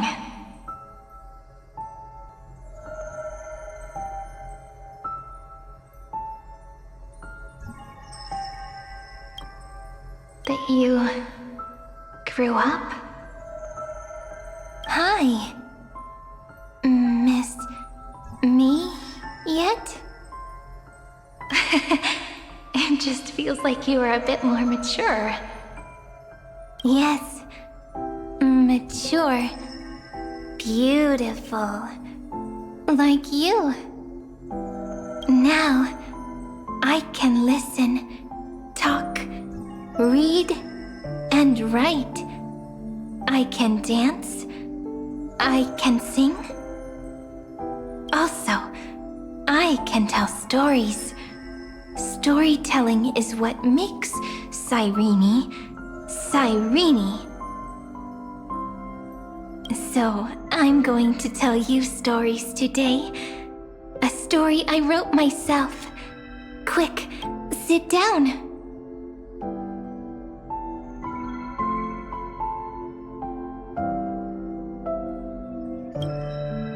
It's almost as if I can understand your words now.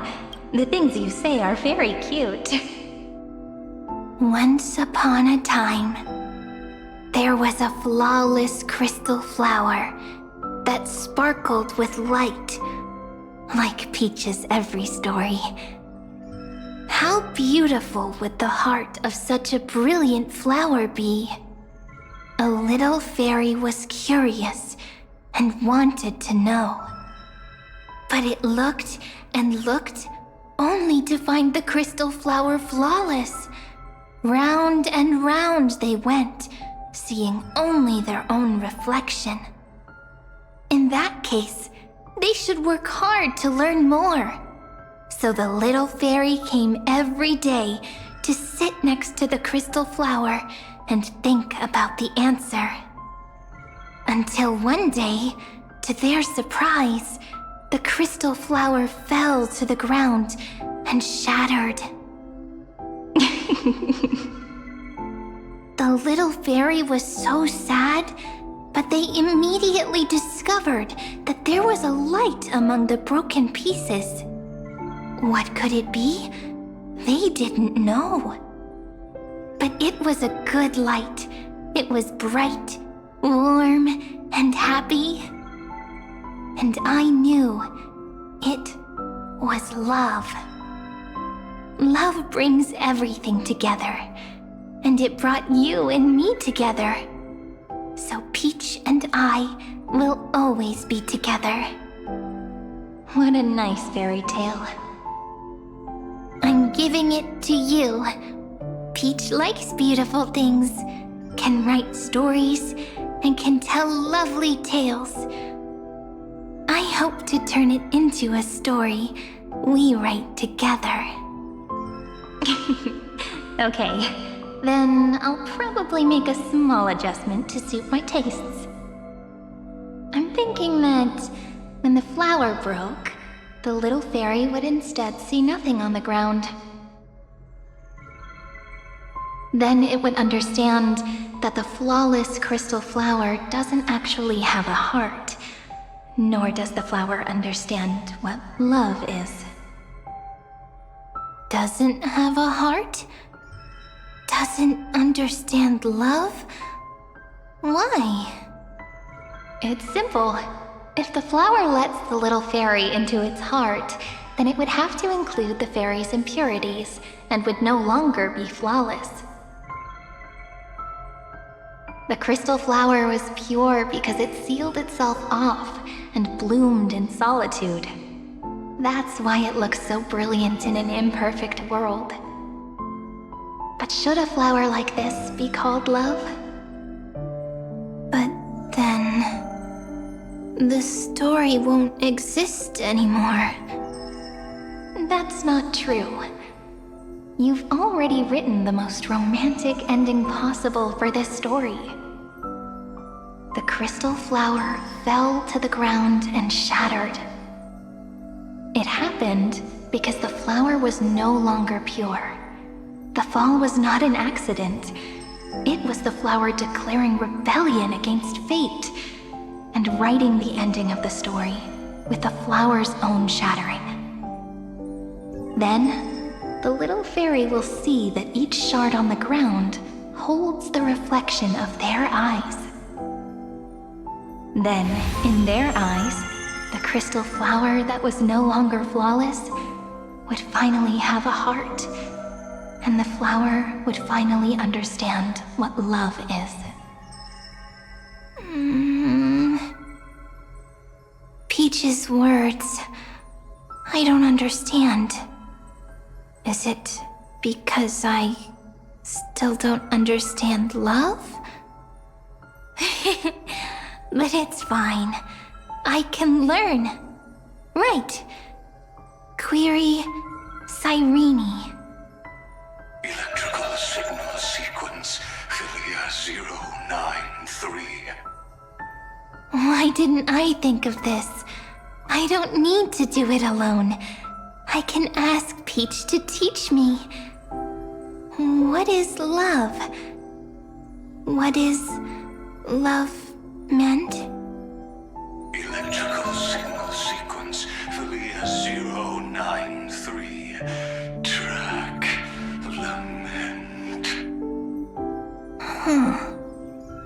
That's not correct.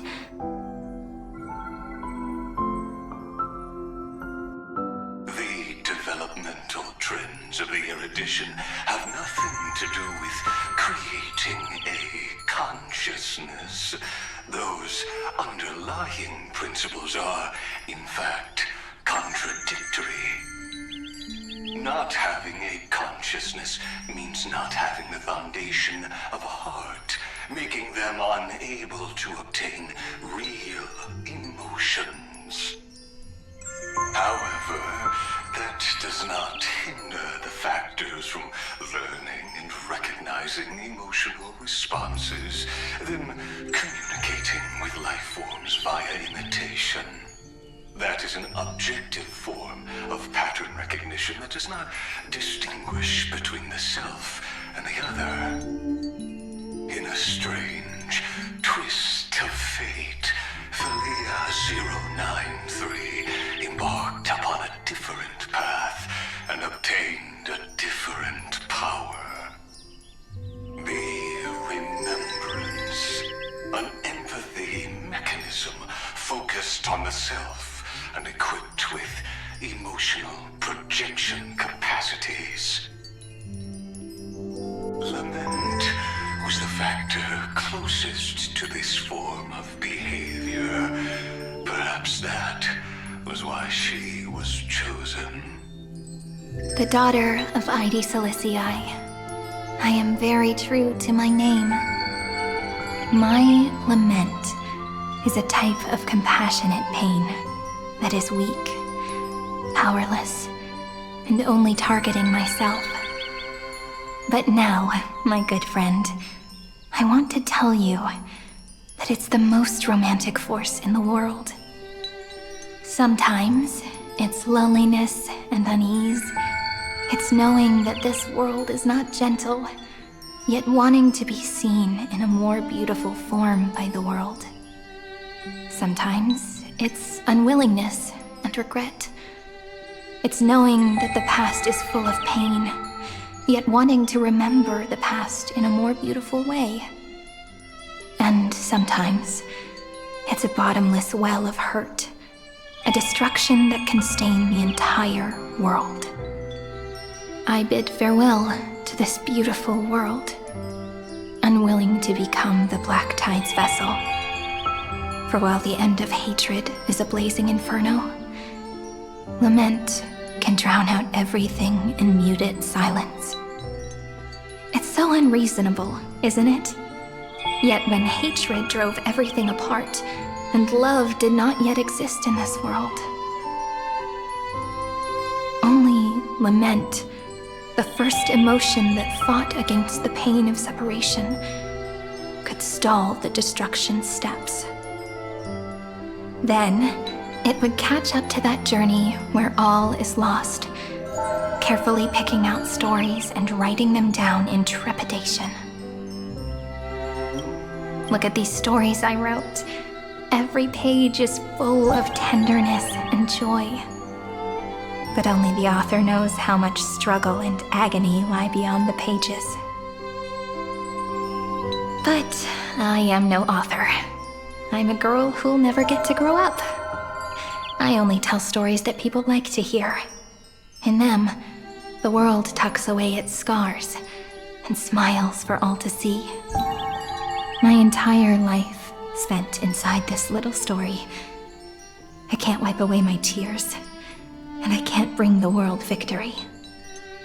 But maybe, in these unchanging retellings of the story, my lament might be able to touch upon the divine and reach their tender heart at some point. I hope that what flows out from that cut will not be blood, but a tear, warm and wet. And that tear would fall and create the first ripples. Then, people would see every beautiful thing reflected in that ripple. It'll be all the remembrances within this story.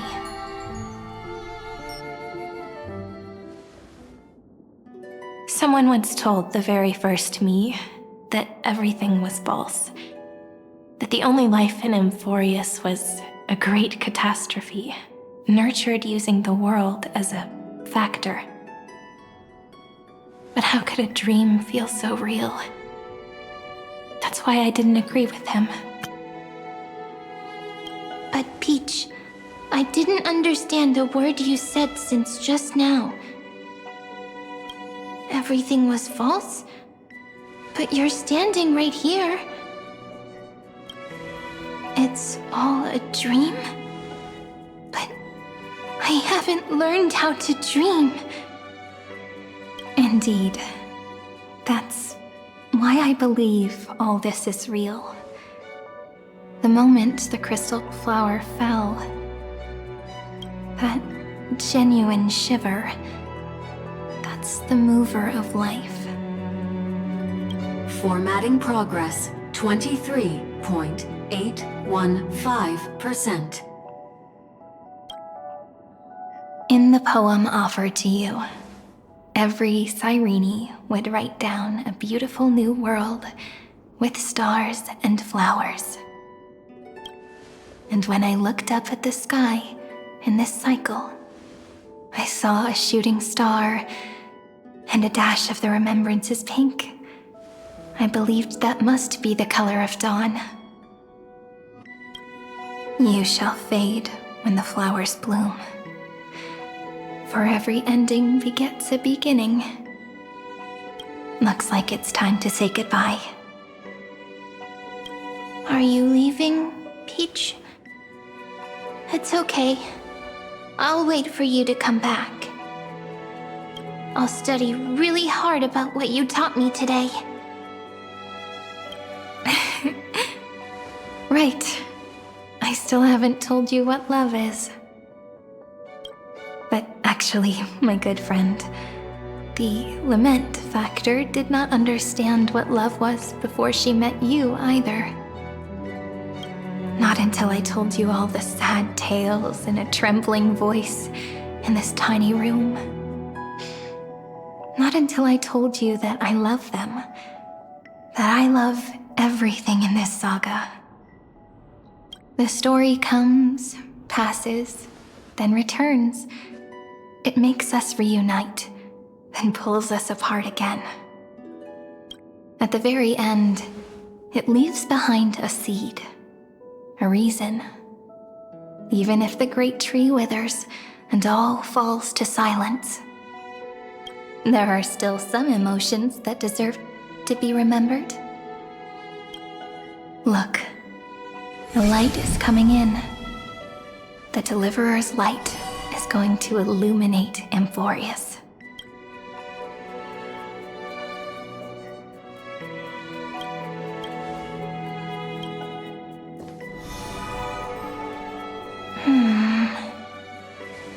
I still don't get it. But I trust Peach. Just wait. It'll be my turn to tell you a story of love the next time we meet.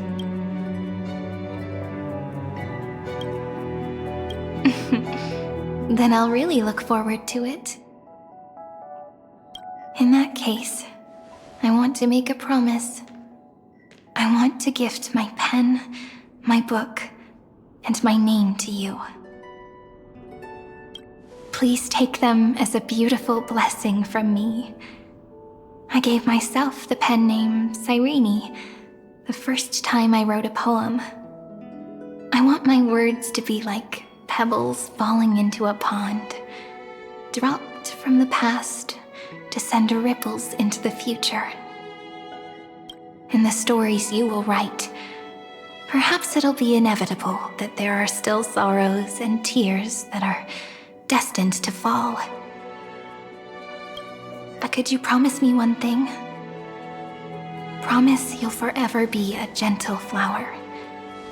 Promise that when the stars cast their gazes upon you,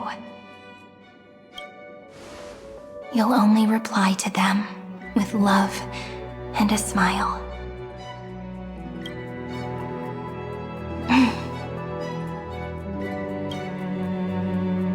course. This will be a romantic story like none that has come before.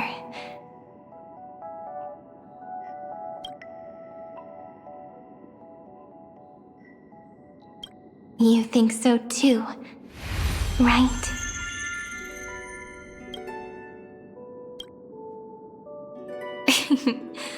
I'll read and you'll listen, like how flowers always bloom then wither.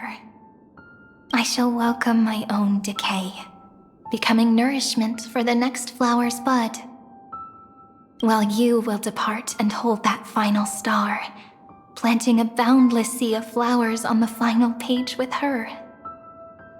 And our stories will be lying silently among the flowers, like every ripple of remembrance. And they shall become the epic known as I've Written.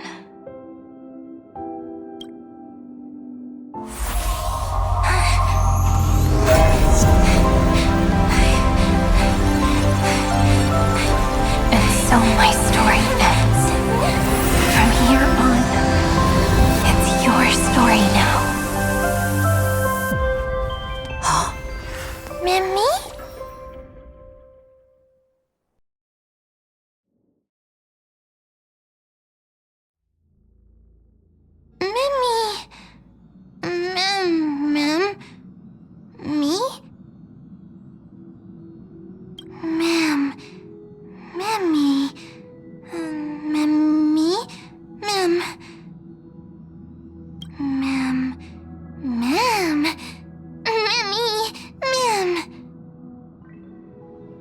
So, the light that tore through the chaos illuminated my memories. I turned into a little fairy from the stories and met you, yet I forgot everything. But I'm still so happy. I caught that star, didn't I?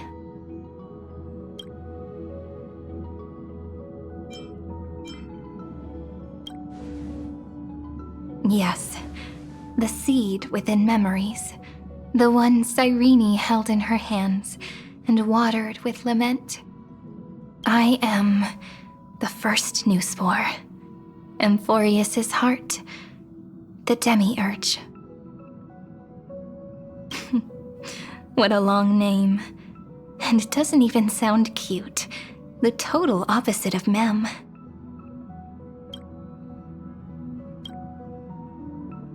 I'm sorry. I don't know. If I don't even want to believe in the answer, then how am I supposed to answer you?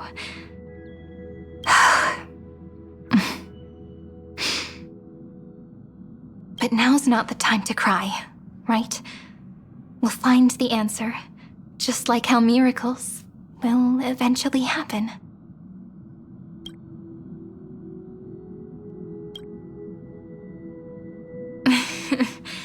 Do you remember that I was also worried about this when we first set out? Mem's memories and Cyrene's memories got all tangled up with each other in my one heart. It's all so strange, yet so familiar. Either way, could you please let me do something I want? Just this once. I want you to call me Cyrene. That name represents me and her. Every one of her.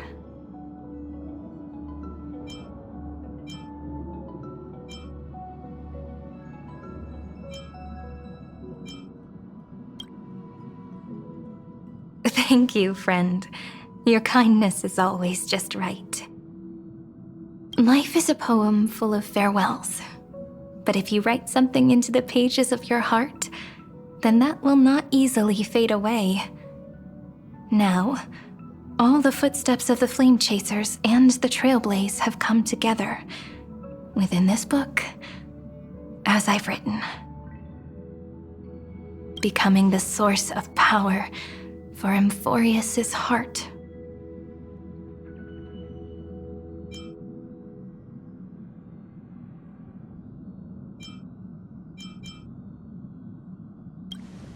A lost heart needs to be placed back into its body. The last thing Xandar wants to see is an event that gives us a chance of winning, for the two halves to rejoin, and for the scepter to become complete again. Then... and what happens after that? I don't know either. Maybe I can create a miracle, and instantly turn the black tide into a pink sea of stars. Or maybe I prove to be nothing more than a weak ripple, unable to change anything, and am devoured by the destruction. Either way, I no longer wish to be a silent onlooker, or a worshipped god at the end of this saga.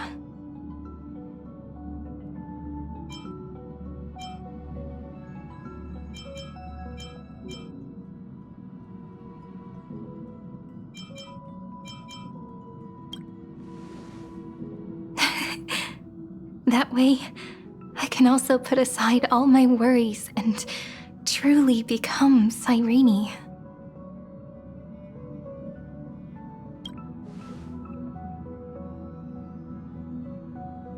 The world has never been so quiet. It's so good. It's as if I can hear the sound of my heart beating. Remember this moment, friend.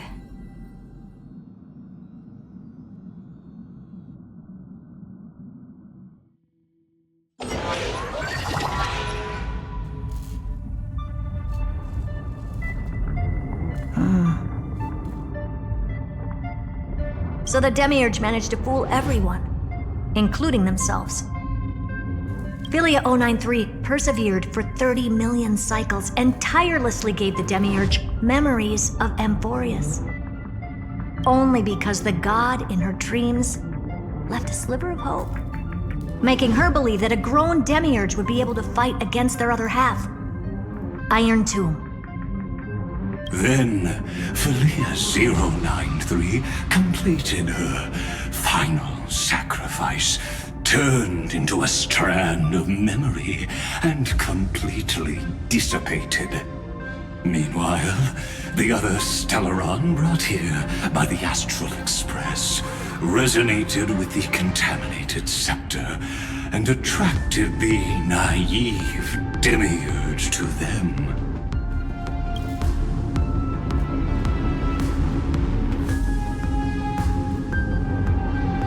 As an experimental factor, Philia 093 originally could only recognize and output information in a set format.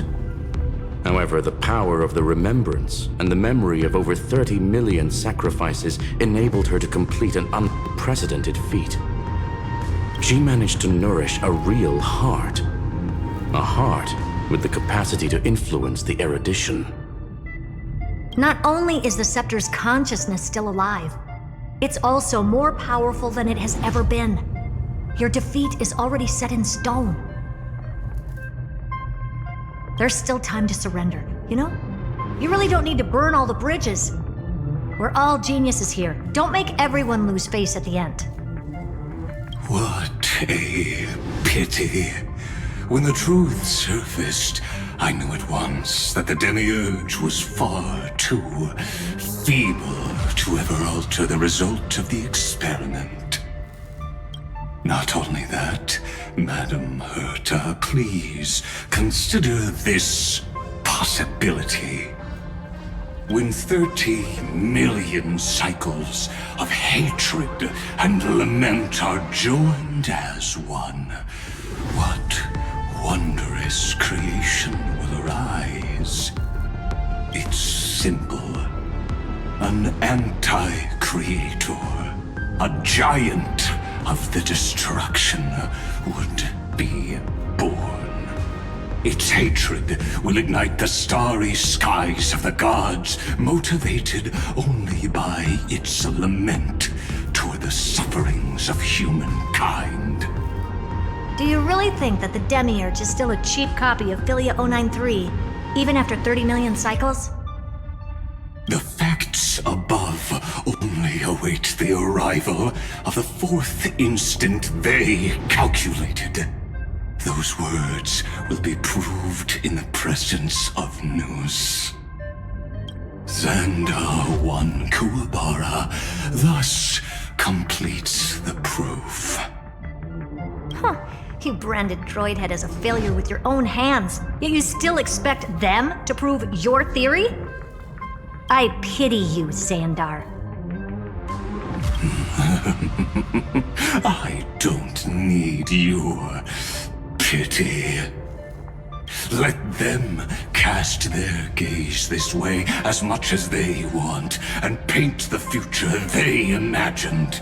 As their creator, I shall complete my duty and direct them to complete their final query. The destruction of the self. What hubris. And what if you fail? No one understands failure better than Xandar. He has suffered so much already. What is one more failure to him? For the first genius, failure is simply the beginning of the next inquiry. You don't want to test the resolve of a dead man.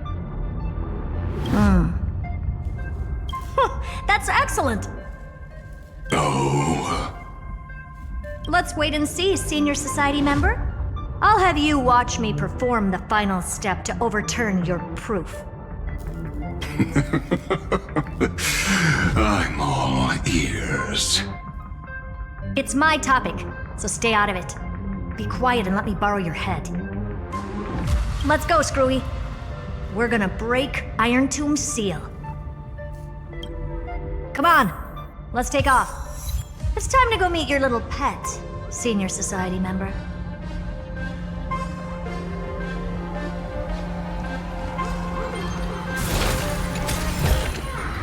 You may have it. Consider it your reward.